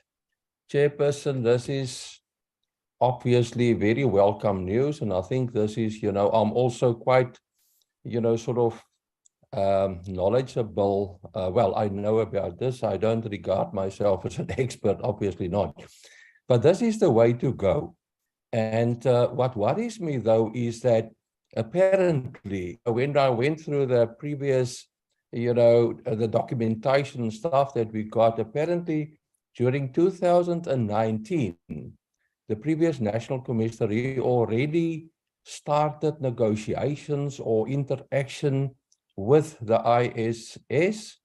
And my concern is what happened in the meantime, because if you look at the crime stats again, the obvious place, or the places where you should start is the top 30 stations. And we don't see any impact there yet. And, I think, what I gather from this is that this is only, a good thought at the moment. It hasn't been implemented. And my concern is, one would have expected that crime intelligence would have grabbed this opportunity or jumped to it and, move from there. So again, what will it take to implement this? And then my question is, in the police, who's going to do it? Fact of the matter is, the people out on the streets, the constables dealing with crime on a daily basis, are they trained for this? At the moment, nothing is happening regarding that. And I just want to hear, how are we going to implement this and what are the obstacles? Thank you. Thank you. Thank you. Can we have Honorable Groenewald? Thank you, Chair. If you don't mind, I also will keep my video down. Chairperson, well, I'm not going to repeat, but in short, I think we realize how far behind we are in terms of international policing, if I can put it that way. And the question is, and the Honorable Terplanch is correct, he referred to 2019, I can even go further back. This is not the first time that the Portfolio Committee receives a submission on renewing the South African police services. My worry is, Chairperson, that we receive these submissions and we say thank you very much, and we in the committee agrees that, well, that's fantastic. It should work and it should be applied, but nothing happens. And my request will be that the police committee must determine some other process to ensure that we look into this and ensure that the police services buys into it so that there can be a renewal. I think that is the most important. That's all I want to say. Chairperson, but I also want, and I suppose we can also ask questions on the other presentations. And I only have one question. There are many, but I will ask only one. And that is, in terms of police officers in criminal activities, there were 228 cases. In only the short last quarter, the October to December, the third quarter. Now, of those 228, 222 were finalized, 6 pending. But what worries me, Chairperson, 5 dismissals, 3 not guilty, 3 resignations, and then 211 short of dismissal. Now, my question is, short of dismissal, were they found guilty of a criminal offense? Because it's police officers involved in criminal activities. So there was a criminal offense. So how is it possible that a member of the police services who were found guilty of a criminal activity can still be in the service? I would like to have an explanation on that. Thank you, Chair. Thank you, Honorable Grunewald. Honorable Shambeni. Yes, thank you, Chair. Good morning to the Honorable Minister, Deputy Minister, and National Commissioner, and all protocol observed. Honorable Chair, there is a lot since I wanted to follow on the footsteps of Honorable Grunewald. We have said a lot in this meeting about the South African police. And then when looking at all those things that are coming, that must be implemented, that are not implemented, it seems as if we are playing. For instance, there was this issue of ICDMS, the Integrated Case Docket Management System that was introduced in the SAPS, and there is CAS,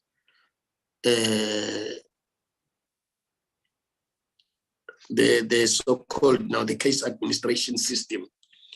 These 2 systems are being used in the SAPS instead of one system that is being used. Now, that is where we are having a problem. To say now, what is the number of stations that have implemented and are using this system, the ICDMS? What are the current challenges with the further rollout and the implementation of the ICDMS? When will the case administration system be phased out? These are the main 3 questions in the SAPS. Now, another question is about the CIMAC, the Crime Information and Analysis Center. Looking at this one, would love to know the SAPS capacity to use this one. Are these people involving this SCCF, PCCFs, that the provincial and the station crime combating forums in this CIMAC, Crime Information system. Does the department have sufficient capacity in the CIMEC to so-called conduct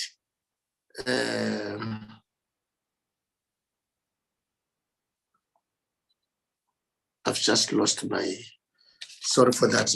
So since I've been asking about the capacity of the SAPS to so-called now use this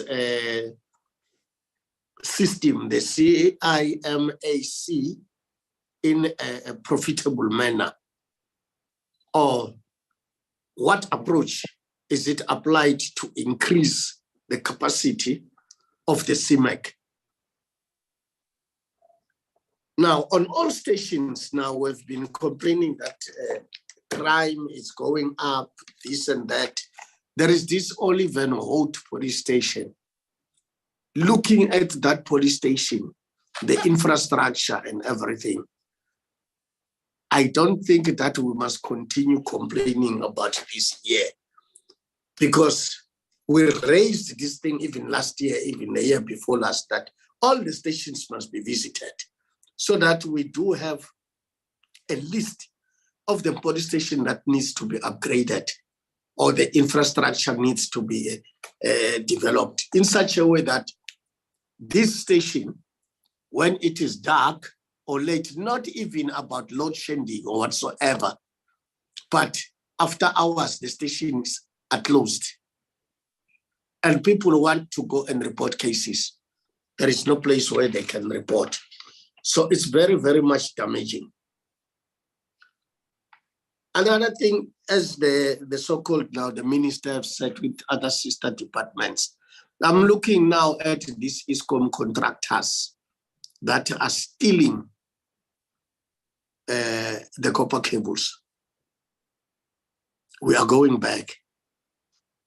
It's because of this tendering system. So they will continue to steal, whereas the government is paying the very same people to do the job.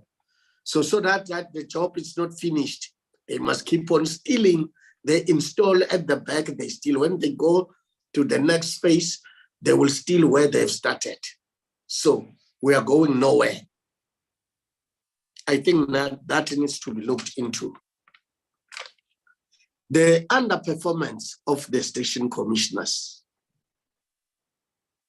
This we said that the SAPS said that they will manage this, but I don't see how many so far has been managed, or according to this process, what disciplinary steps have been taken, to how many, what progress has been made on the so-called now, according to this profile.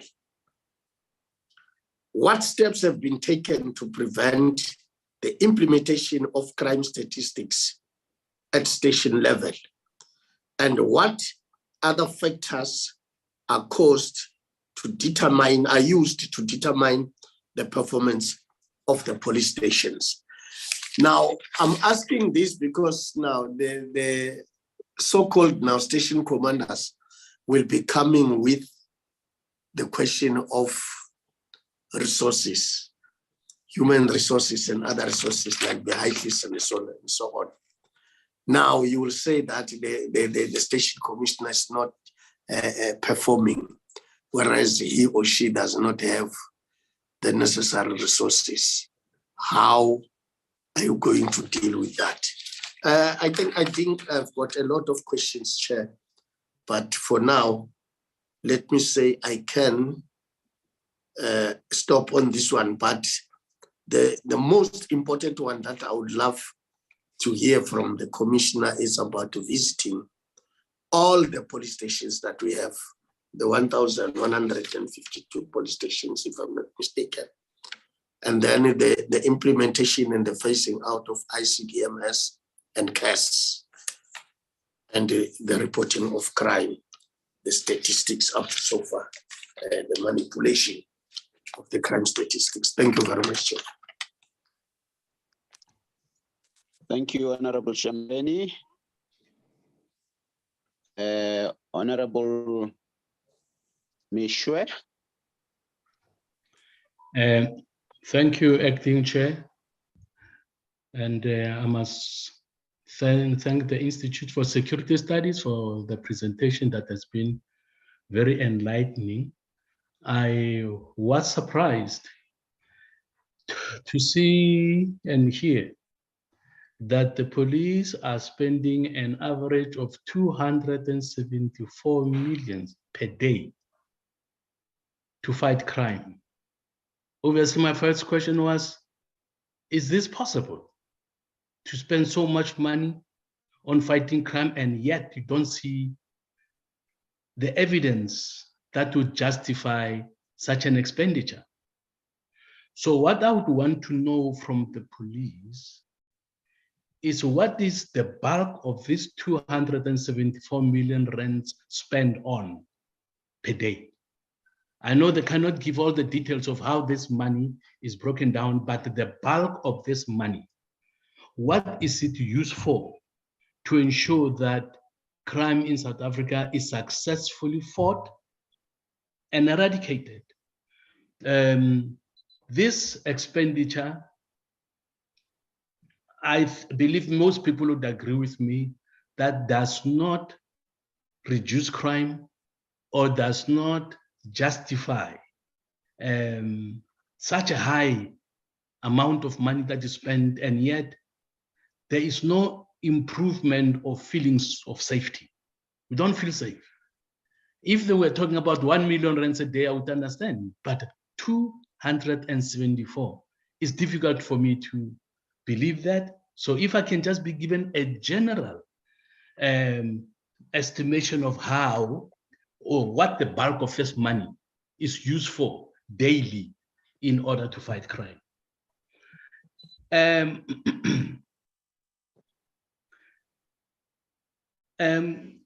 think it was Graham who said, one of them said, they work across the continent. Now, what I want to find out from them is how is their programs that are good on paper. I must say they look good, your slides, everything looks good on paper. But how are their programs applied on the continent? Or is there a country on the continent that can say, these were our crime stats before we implemented programs from the Institute for Security Studies? And because of the effectiveness of their programs, this is how much we have managed to reduce crime in our countries. If there is only one example, I would really appreciate that. And I would say to our own subs, there is evidence that what they are saying works. It is not only theory or criticism, but it is something worth implementing. Maybe the last one to back to subs. They said it is difficult to bring back stolen vehicles from Mozambique. My question now is this matter of cross-border crimes being discussed in bilateral discussions? Because South Africa always talks about, particularly international relations, they'll talk about having bilaterals, discussing common challenges and problems. So what I want to know from SAPS is whether they have ensured that this matter of failing to retrieve stolen vehicles from Mozambique is being addressed in the bilaterals. Because for them to be able to do this, they need cooperation from Mozambique. And if Mozambique is not cooperating, we must know, so that we can also make inputs in what should be done to ensure that these bilaterals are not just talk shops, but these bilaterals are producing desired results. And South Africa desperately needs a safer country. Why should we spend money on bilaterals when they're not producing anything or not helping us to reduce crime? Mozambique is the biggest challenge among the other countries that South Africa is dealing with regarding crime, particularly stolen vehicles. So is this matter being prioritized? Is this matter being addressed in bilaterals? And is there sufficient cooperation between the South African police and Mozambican police officers? Thank you. Thank you, Honorable Mushwe. Honorable Groenewald, Chairplanch, are these old hands? So now our chairperson. Pardon?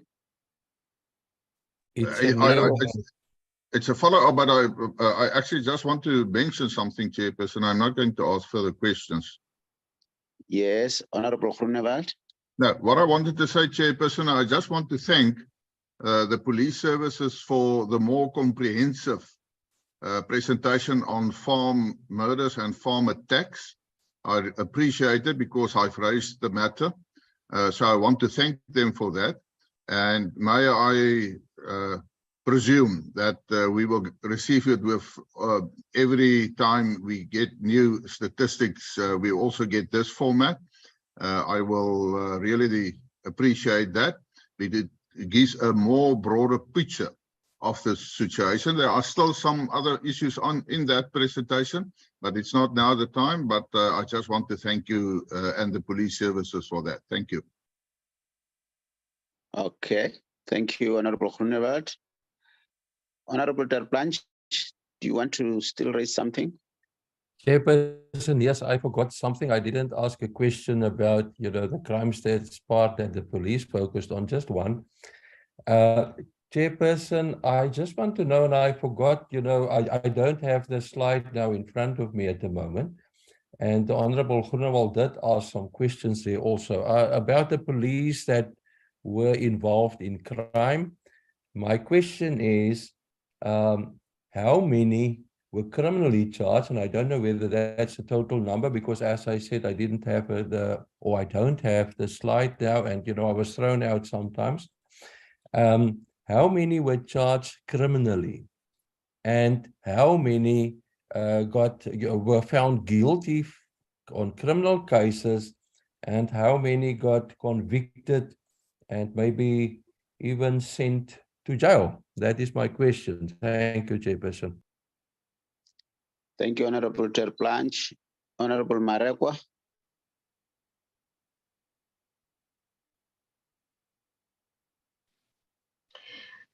Thank you, Chairperson, and good morning to the Minister, the DM, and all participants on the platform this morning. Chair, let me also welcome and appreciate the presentations, that all work that has been presented to us today. I would like to start my point on particularly the presentations, having listened to members who said that there were previous presentations advising the committee in terms of what to do. My input on that will be to say that we appreciate all the committees or stakeholders or partners that come to make presentations, but to say we will not be able to say we take this and we will do 1, 2, 3, because then we will not be doing justice as a committee. But I would rather say, because from time to time we have people doing presentations on this for this committee, it will be important for the committee itself to have a space and time to re-look into this presentation where there is no pressure of time, but us as a committee looking into what has been presented to us and what will work, what are we going to take from this presentation, because the truth be told, there's a lot of presentations that happen from time to time. So we appreciate this work that has been done here, but from the security, by the latter, the one who presented the last, that it is, we appreciate that. And also going down on the slides, Chair, I like the part that talks to, there's a slide, I think it's page 14, slide 14, if I'm not mistaken, that says that police cannot be everywhere as and when they are wanted, everywhere, every time. That says to us that indeed police cannot be all over. And it's something that we normally say that we police cannot be in every scene, in every household where there's gender-based violence, where there's armed robbery, unless they are tipped off by the community or other people to say there's such and such that is going to take place. Why I say I like that slide, most of the time when we talk about crime, is the police that, police this, police that, police that. To an extent, we will mention the community policing forums, but many ills that are taking place in our societies, we forget we've got a metro police, we've got municipalities that actually must also play a part of enforcing or strengthening the bylaws in our communities, because some of the ills are happening, people doing as they please, drinking in the streets, and leading to fighting and all the other assaults that happen there, because the bylaws, it seems like somewhere, somehow, are not being reinforced or strengthened, or are not taken serious. But if we can also at some stage make sure that we call the municipalities to come and account on the role of what they are doing, the metro and so on, because they are there for a reason, for a purpose. But all the blame and all the attacks goes to the police that, the police that. Not that the police are not supposed to be doing their work, but they are trying. But if we leave this other arm of government outside, we will forever have the ills happening in our societies, because bylaws are not being either known by the people in terms of the communities, in terms of what we need to do when we are out there, how to behave, how to drink, how to sell alcohol, and all those other things. So I think we need also to have at some stage them coming in to come and account and tell the committee what is their role in terms of assisting the police in the fight against crime. The other one, Chairperson,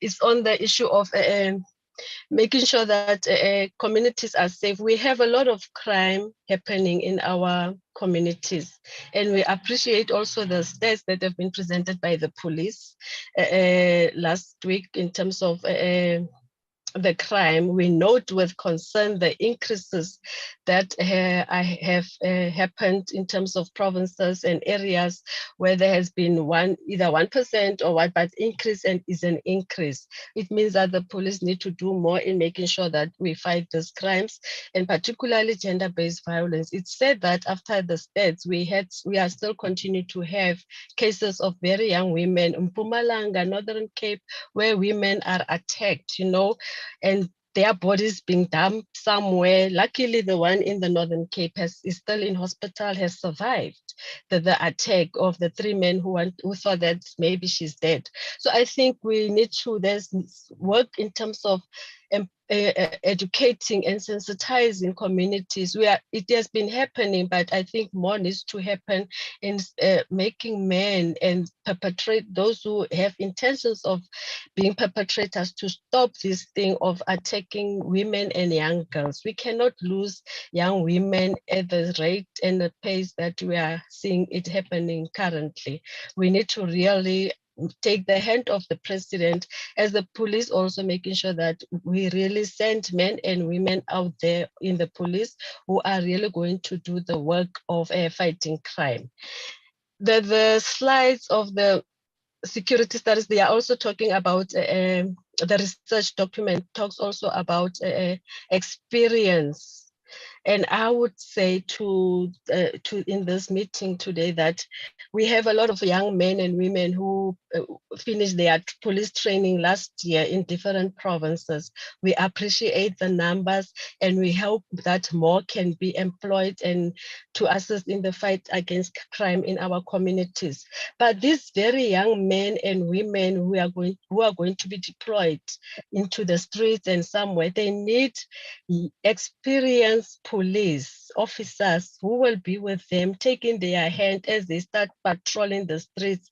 They must know that there are people that they need to report to, showing them and teaching them further, because training in quality is something else, but being alone in the street is something else, patrolling difficult areas. So I think some experienced police, it will assist to an extent to see them also being on the streets, trying to help the younger people to fight crime in our communities, not to have all the experienced officers sitting in offices just giving instructions. There will be those who will be needed in offices, but really somehow we need to get most men and women with experience also in the streets, because these young people, some of them even get killed. Most of them, it's young police officers who get killed in the line of duty. We don't know whether it's the experience of what, but I think if they work with those who are experienced, somehow they will learn the right things and how to do the policing, and they will understand the areas that they have to patrol, teaching them what area is difficult, how to approach, and so on. So I think those areas will also assist our police in fighting crimes in our societies. The other part is the farm attacks. I think Sorry. As you round off. Yeah, that's my last input, Chairperson. The farm attacks, what I appreciate is that we need forever, when we talk farm attacks, it is good that we also include those who live there, the farm owners, those who own the farm who live there, but also the community, because farms are somehow communities of people who are laborers working in the farms, who also get attacked, who get killed. Sometimes the reasons will not be clear immediately, but because they stay in those farms, they become a community. So as long as the results or the report of the police will talk to everybody in that community falling under farm attack, then it will be good, because some people, things do happen in those farming communities, but I consider them a community, be it a worker in the farm who stays there, be the owner of the farm who lives there. So they are a community. So the report and the stats should also include the community at large in the farming. Thank you so much, Chairperson. Thank you, Honorable Marekwa. I'm going to give to SAPS, then followed by IWS in addressing questions raised. And like the chairperson said, if there's a need for a follow-up meeting to deal conclusively with the two presentations, or maybe the three presentations, we'll do so. Can I give it to, I'm not sure whether the minister is still available, otherwise DM.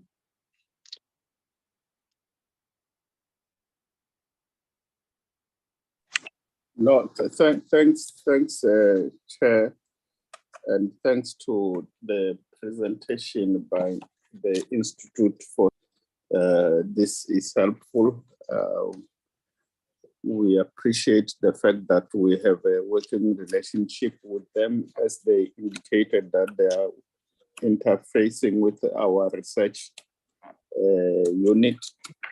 We take note of the issues they have raised and the suggestions that they've made in their input, and the comments by members. Will obviously, this will obviously enrich our response going forward, and we appreciate this moment, Chair, for having facilitated that will be part of this input. I think on other matters, I'll request that we allow the Commissioner and the team to talk to specific questions that I might not have responded to, as raised by some of the honorable members in their response to the presentation. National Commissioner, through you, Chair. Thank you very much, Honorable Chairperson and honorable members and Deputy Minister.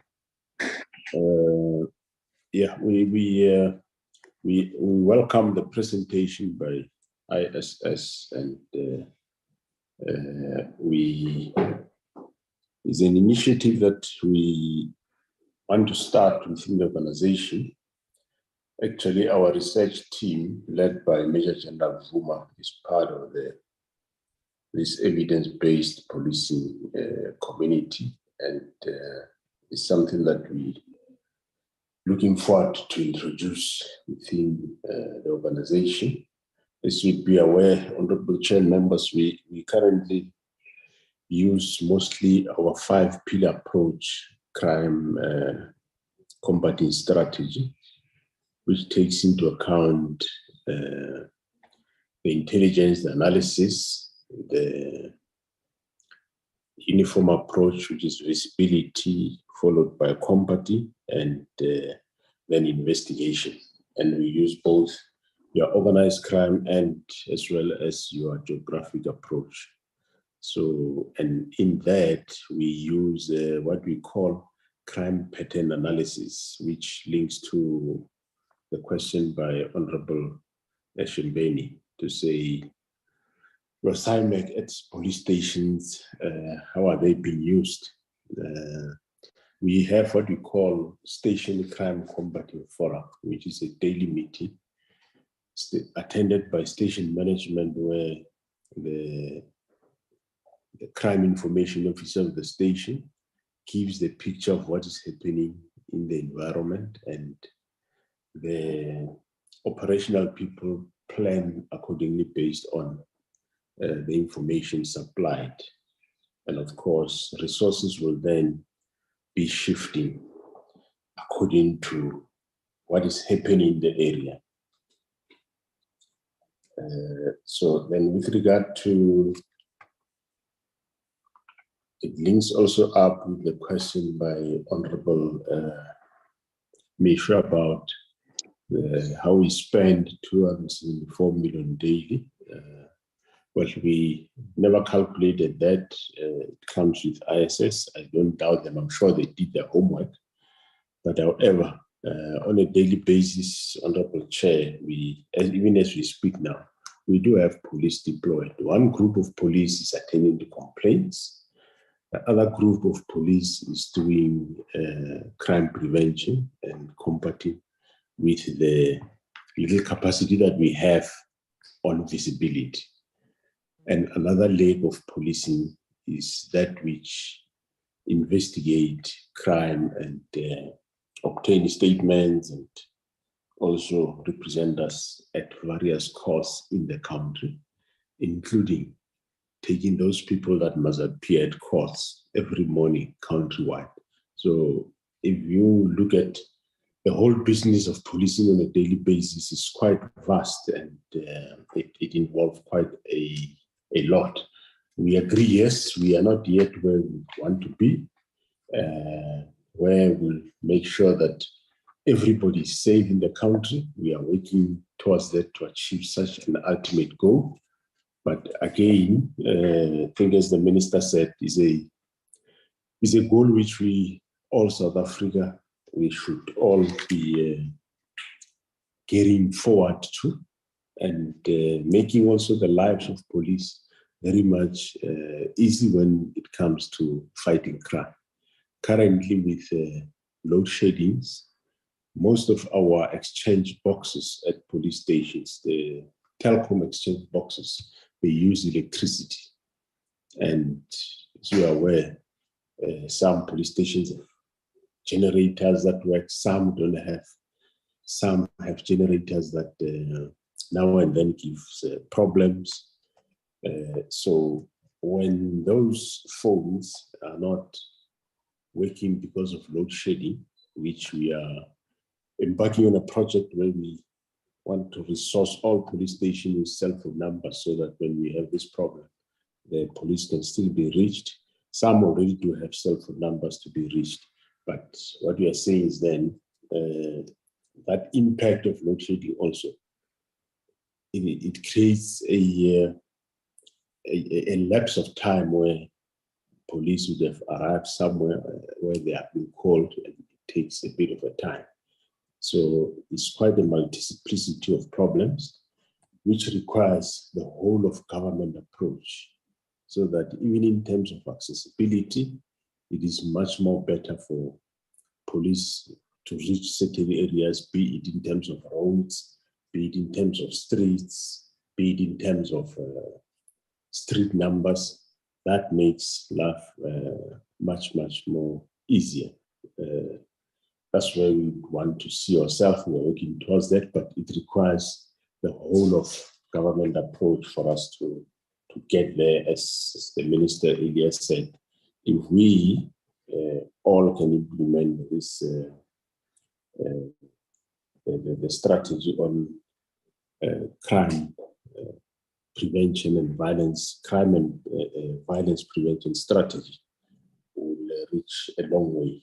But nevertheless, with the resources that we are having now, which we don't take excuses, all provincial commissioners and all other commanders at various levels, we are on a daily basis fighting crime in terms of different approaches, as I explained. And of course, we also have observed that certain adjustments need to be done in terms of some of our districts, police districts, which are aligned to municipal districts. But unfortunately, some of them are too huge to be managed by one person. And we are attending to that with a view to have small manageable areas that are managed by commanders that will be able to reach the specific areas. That link up to the question of Honorable Shindin about the visiting of all stations in the Republic of South Africa. This is to happen. We have got the top 20 high conduct crime stations, which we allocated lieutenant generals that are attending to policing problems at those police stations. They visit them regularly. And the second one, we have the top 20 provincial high contact crime stations, which the provincial management is seized with visiting. And of course, at provincial level, we also have the provincial management that visits all other stations.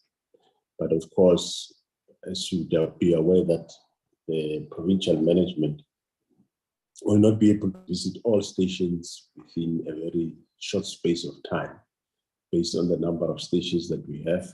They do have schedules that they draw and send senior officers to visit those police stations, not necessarily to say provincial commissioners should visit all stations. Yes, they are visiting, but to visit all of them within a short space of time, it is not a feasible thing, but they are visiting with their management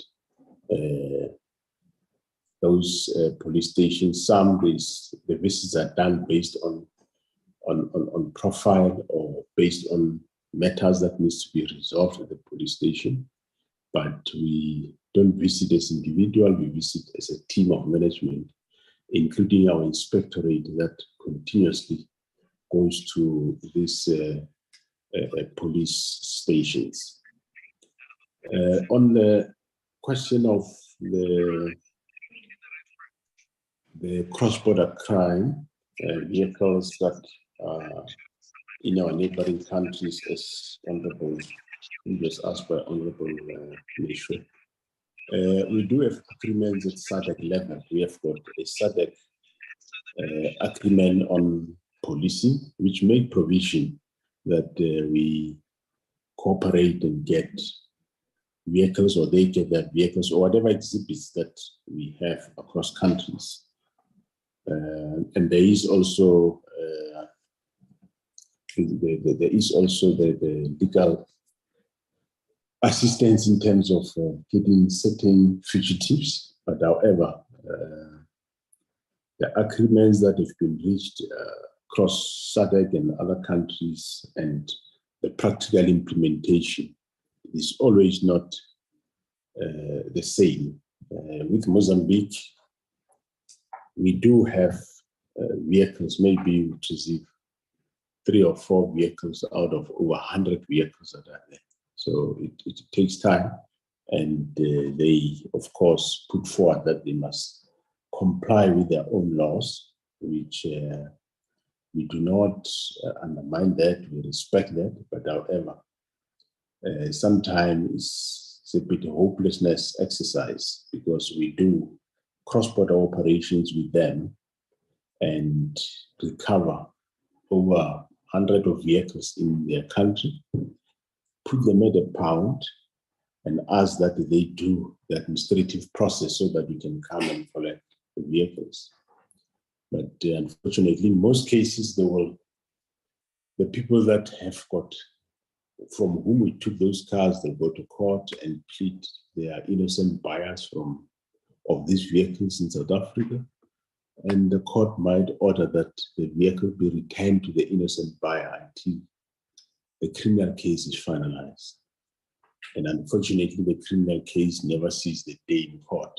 So that is the problem that we encounter. Cooperation is there, but when it comes to the practical implementation, it's quite minimal results. And of course, it's not only Mozambique, it's other countries in the north. And time also changes. At some point, you can get big number of cars, but sometimes the speed with which this exchange is happening is quite very, very slow. Hence, we have seen in Mozambique, especially the border between South Africa and Mozambique at the northern borders at the Manguzi.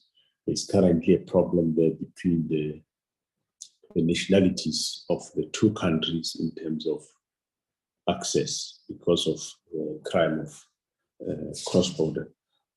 I will hold it there, Honorable Chair, and ask the team to respond to other questions which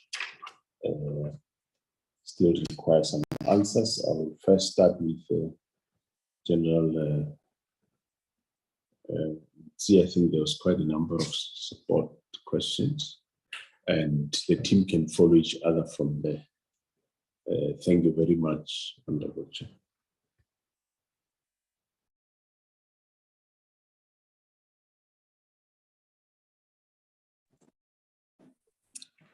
Can I go ahead, Chairperson? Yes, yes. Good morning to you, Honorable Chair, honorable members, the Minister of Police, the Deputy Minister of Police, the National Commissioner, and all the colleagues in the platform.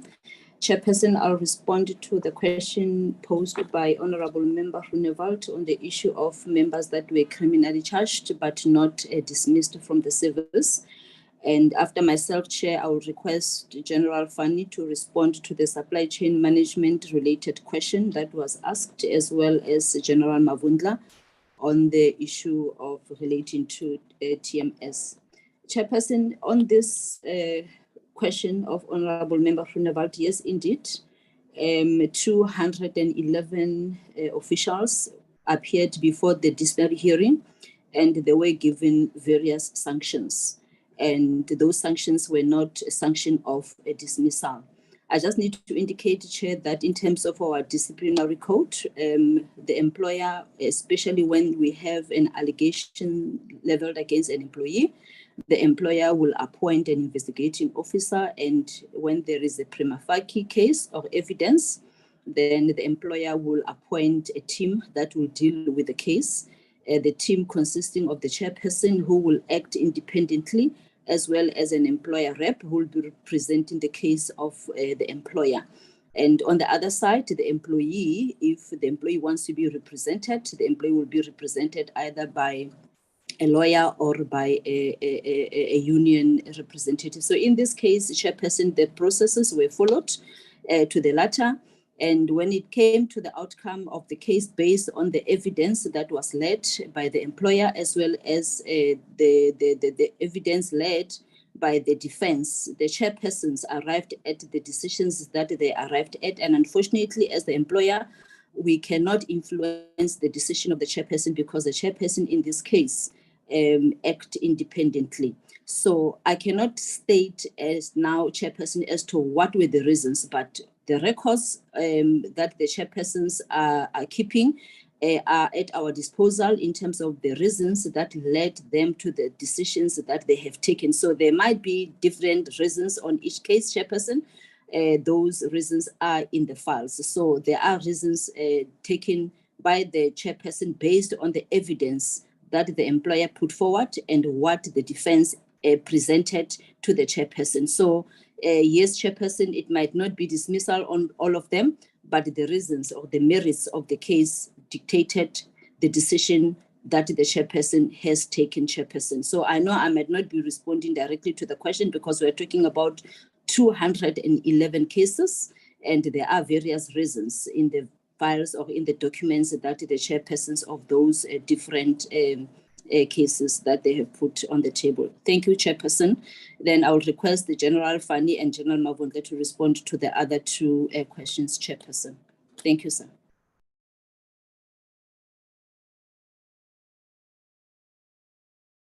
Good morning, Honorable Chair, and all protocol observed. Lieutenant General Fani. I would respond to the issue of the facilities management and construction project. Honorable Chair, we are looking at various models that we can employ to ensure that we facilitate the construction of police stations for South African police services. We have had numerous conversations with the National Office of the Public Works. One of them is to look at the approach where we're creating a precinct and where we would have all the facilities that are required for one-stop service for our communities, such as having a police station next to a court, next to a social services, next to a home affairs. And that's what we are looking at. Oliven Houtbosch infrastructure is one of them. One of the things that we are also looking at is that the fiscus at the moment does not have enough funds to finance such facility requirements. What we are looking at is to look at how we can partner with third parties or funders in the public space where they can construct the facilities, and we're looking at a long-term relationship with the buyback with regards to that. But these are some of the strategies that Public Works is putting in place for us, and hopefully we will advise our principal, the minister, as well as the National Commissioner when there is a tangible document at our disposal. That's where we are with regards to the likes of Oliver Houtbosch, Chair, at this instance. My submission. Good morning, Chairperson and honorable members, the Minister, the Deputy Minister, the National Commissioner, and all the senior managers present in the House. It is Lieutenant General Mavunga. I'm answering to or responding to the question related to CARES ICDMS. It must be taken into consideration that these two systems are using the same database when a registration of crime or any other related crime information is captured.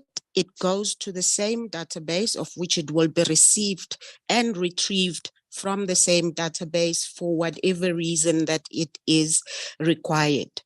But we're keeping CARES because there are other stations that are still not on the acceptable level of the infrastructure where we can implement the ICDMS, because ICDMS has some other information that needs to be uploaded or scanned so that when the other end of the prosecuting authority receives the documentation, they are able to view that documentation on the screen. So we have 1,159 of police stations. We have implemented 1,004 we have 155 that are outstanding. And the reason is because of the network infrastructure that is not allowing us to go over to the ICDMS. But as we are upgrading the network infrastructure,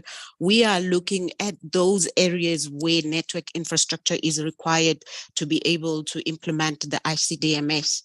I can say that Western Cape, Gauteng, all of these stations are on ICDMS, and they are mostly capturing on ICDMS. ICDMS is used almost 90%. So the information that comes from ICDMS or CARES is relevant and it is authentic. ICDMS or CARES will only be merged and phased out by the end of the financial year 2024-2025, because we need to stabilize the network first.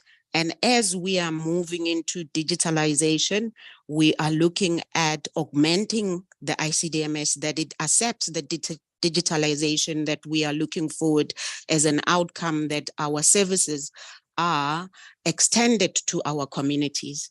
I thank you, Chair. I submit.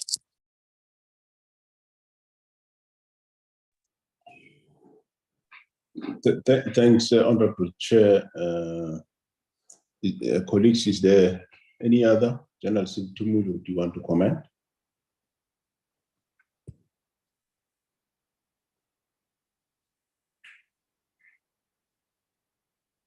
Thanks, Good morning, Chairperson.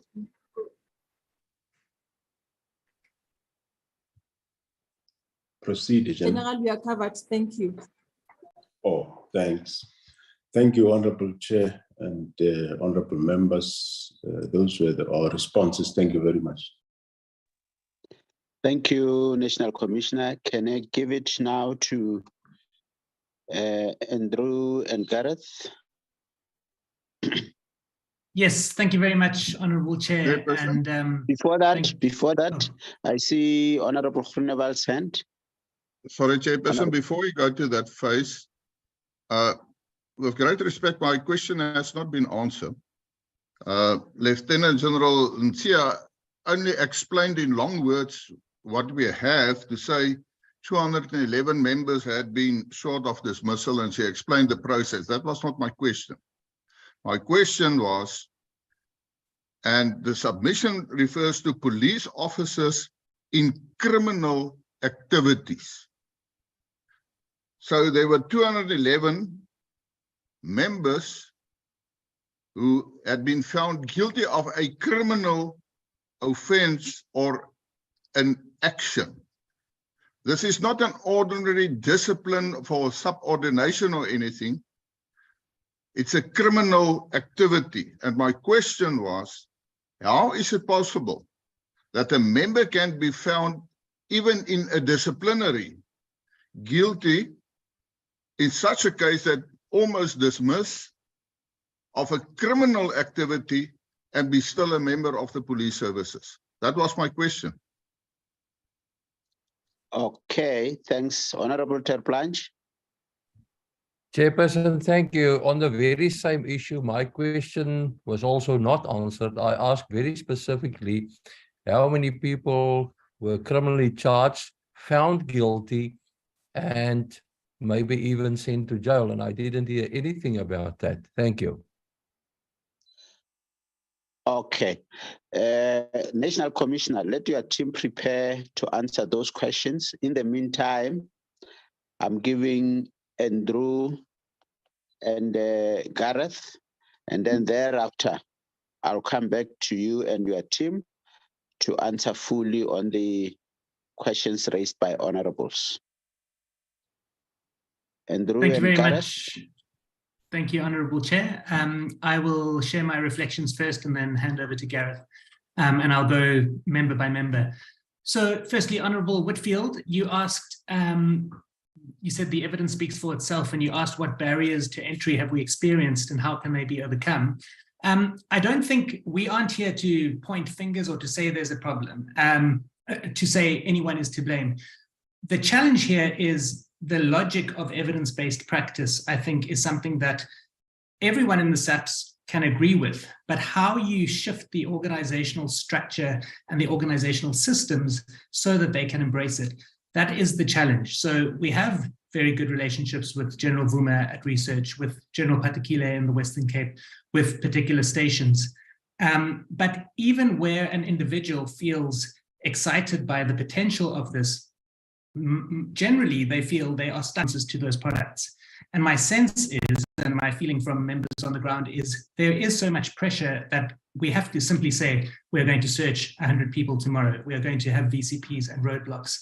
And in so doing, there is a performative nature of policing. We continue working very hard, but not working smart, to use a former minister's lingo.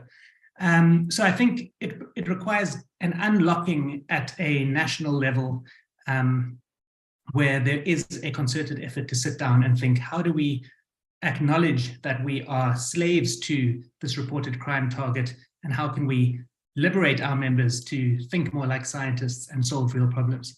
That would just be one point. Honourable Tablanche, you said this is welcome news, but we've got a long way to go. Why haven't we made progress since 2019? I think we have made a lot of progress. The fact that we are discussing the concept of evidence-based policing in Parliament is a breakthrough. And we aren't behind the rest of the world in this regard. This is still a new topic. The concept has been growing around the world for the past 2 decades, but in almost no country is it dominant, because policing is caught up in the hamster wheel of 24-hour work, where we have to show that we're working, we're busy. It's difficult to stop and think and reflect. But it is happening.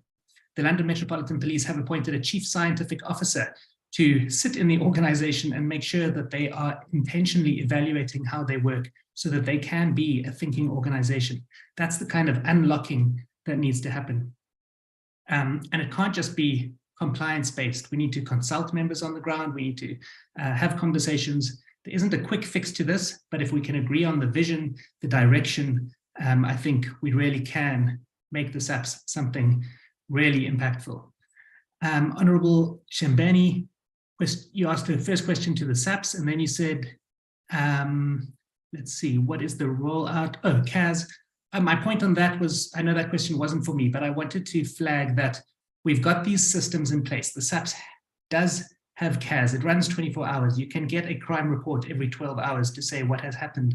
But if we put that crime report, if we put that crime pattern analysis and that crime threat analysis at the heart of the organization as an example of data that holds the truth, rather than is just one piece of a puzzle which we need to build on, then we are keeping ourselves stuck in that hamster wheel. An evidence-based approach says, let's give our space the time to interrogate these products, plan our responses more carefully, etc. The SAPS has all the right pieces in place. It's just about shuffling the puzzle and coming up with a new image and a new way of doing things. You also asked, Honourable Shembani, how we determine performance at stations. And again, that wasn't for me, but it does link to this question of evidence-based practice. At the station level, and I was a reservist for 7 years, I've spent 8 months shadowing police in different research projects, etc. At the station level, my experience is when a member books on duty, they interpret their job in terms of reported crime. And as long as reported crime is the lens through which the average member justifies their work, we aren't going to succeed in creating public safety. If, for example, a station were based on violence-related injuries presenting at the local health facility, that's a much more objective measure of impact. Police aren't going to be interfering with that data. They're not going to interfere with who goes to hospital. And then they can work to make the space as safe as possible, rather than work to make fewer assaults be reported or fewer attempted murders be reported. And this again requires leadership, a culture change, political support, not to be crime statistic focused, community support to acknowledge that we can't all receive the same policing service, but there are some communities that need it more than I do. And if I can accept that, the police can do more. Honourable Mishwe, you asked about the 274 million rand a day. As I said, that was simply taking the SAP's annual budget for the last financial year and dividing it by 365. So they aren't literally spending that money, but if you look at what the organization spends in a year, and you divide it by 365, that's the figure you get. And if I look at the annual report, 52 billion of that in the last financial year went to visible policing, 20 billion to administration, 20 billion to detective services.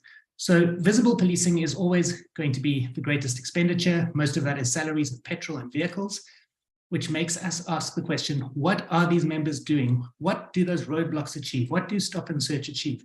And how do we draw a line between those activities and that expenditure and our goals to create a safer country? So I don't think we should get obsessed on the figure. I was just illustrating a point. You also asked about our impact in other African countries. I've got a twofold answer, and I think Gareth will have something to say here too. Firstly, our program, the Justice and Violence Prevention Program, we've done a little bit of work outside of South Africa, but most of our work is South Africa focused, while the organization as a whole is more continentally focused.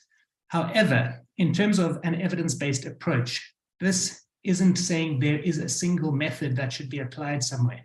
It is saying if any country or community or city or neighborhood wants to honestly address a problem as effectively as possible, they won't approach the problem and say, we know what the 3 tools are that we need to use.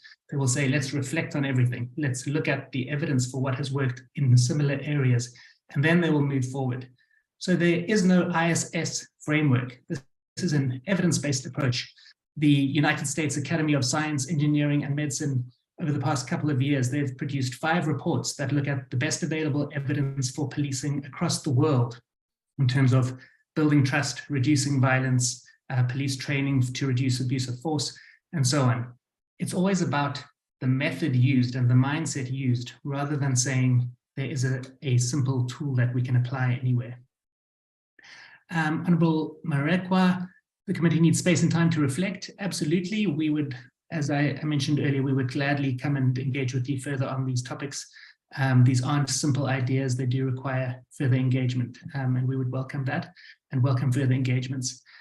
You also said that police can't be everywhere, and I fully agree with that. And the evidence would say we aren't forgiving police, we are just saying let's be realistic.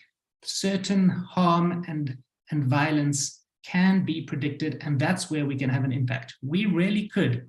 If I just look at the data and the logic and the evidence, we should be able to reduce murder by 10 to 15% in a couple of years if we were really intentional about how we worked.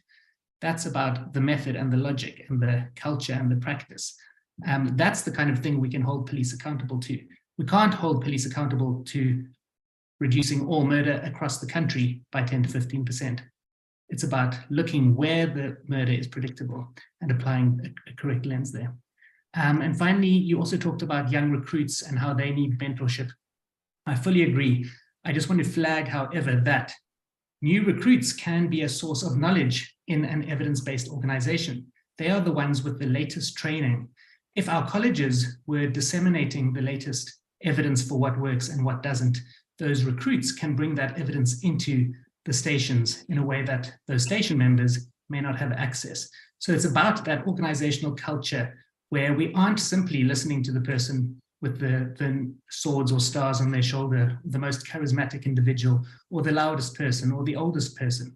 It's about respecting the logic of there is a science to policing, there is a science to reducing harm, there is craft and experience which you can't teach, that has to be learned, but we can't ignore the science and the evidence, and it's about marrying those two together in an organizational environment.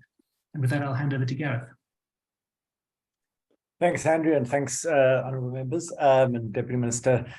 Just to add that we are completely aware that to try and change a culture in an organisation is difficult, and in an organisation the size and scale of the South African Police Service is not something that's going to happen quickly or overnight. However, I suppose there could be smaller focus areas where you say, well, let's try and use a particular station or another, or a series of stations and just do things differently. Look at the evidence about what happens in particular situations and try different things, try new partnerships. Have those champions just approach a crime problem differently.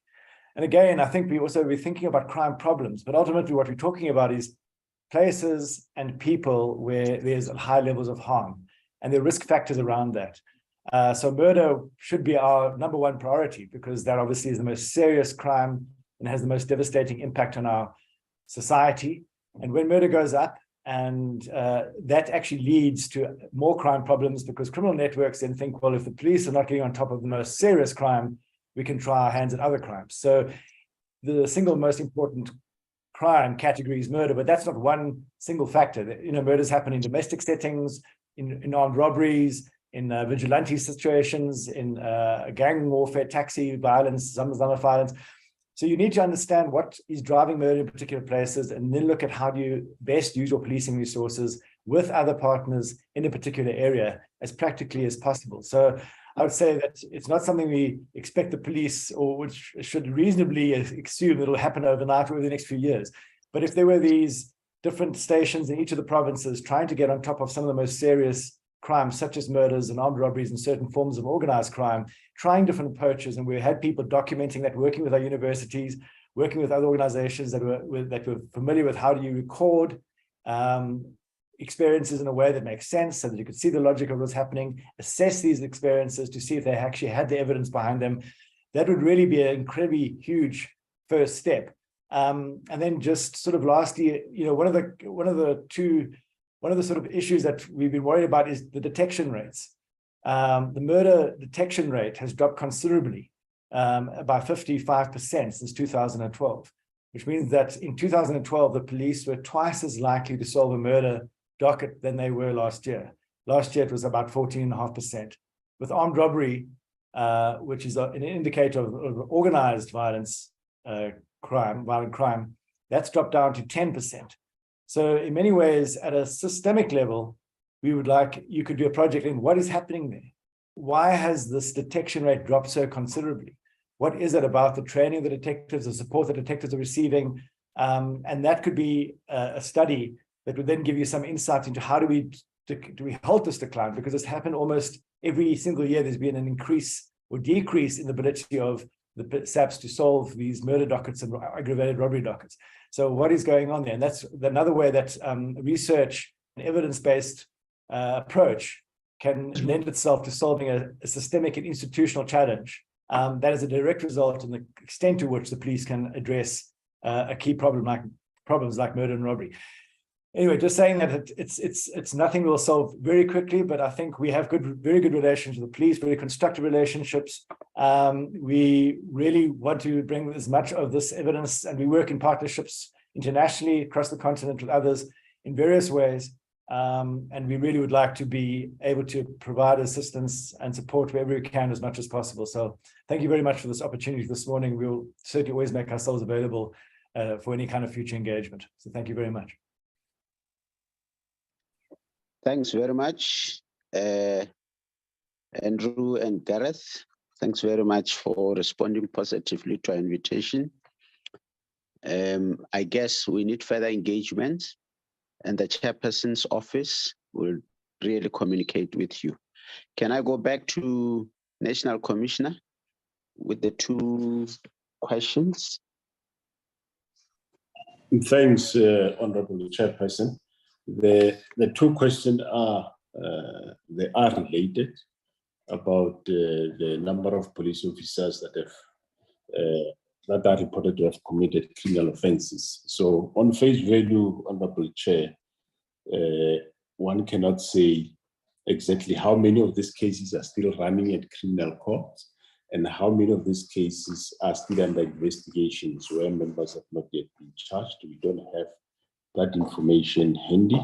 Would request that we be given time so that we can come with the breakdown of how many of the 228 are running courts, how many of them are just under investigation, because the disciplinary process runs concurrently with the criminal cases, and sometimes it gets finalized long before the criminal cases are finalized, or even members get charged, officially charged.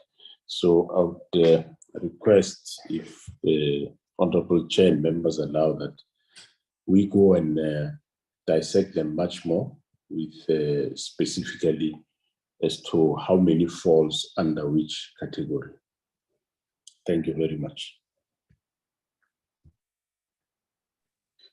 Thank you, National Commissioner. Can we say you go as you request, you go and look at it in details and respond in writing to the office of the chairperson so that the chairperson can then communicate your response to members of the committee. And if possible, can we do it before the next meeting, before next week, Wednesday? Is that possible, National Commissioner? Thanks, Honorable Chairperson. It is possible. We will respond before the given date, Wednesday. Thank you very much. Okay, thanks very much. I'm moving towards close. Honorable Groenewald. Thank you, Chair. Chair, I must say I'm a bit frustrated with answers we're getting. Okay, let's get the detail, but can I then put my question the other way? Can I ask the Commissioner, if a member of the police services have committed a criminal activity or was part of a criminal activity, are those members, can they still be members of the police service? And after answering that, can we also then get into the analysis of these 228 cases? Exactly what was the charge? Let's take, for instance, if it was theft. Surely, if the committee almost decided to end the services or terminate or dismiss the person, then at least there must have been a verdict of guilty. So can we then get those analysis or those detail with the analysis, please? Thank you, Chair. Thank you, Honorable Groenewald. I take National Commissioner, you have noted that. An additional question is whether a member in the service, when found guilty of a criminal activity, can still practice as a police officer. That will form part of the written response, and a thorough analysis of the 228 cases that you mentioned, as Honorable Groenewald has said. Let's get that. Let's give you an opportunity to go and do your homework, and then we get that in writing to the office of the chairperson. Then the office of the chairperson will then communicate your response to members of the committee. I'm not sure whether the chairperson is still on the platform. Are you on the platform, Chair? If she's not, I'm going to give the Deputy Minister to do your parting words so that we can then move towards closing the meeting. No, thanks, Chair. Thanks to members of the committee. It has been quite an engaging morning. Load shedding has disorganized many. The minister will have wished to be here still with us, but he got disconnected.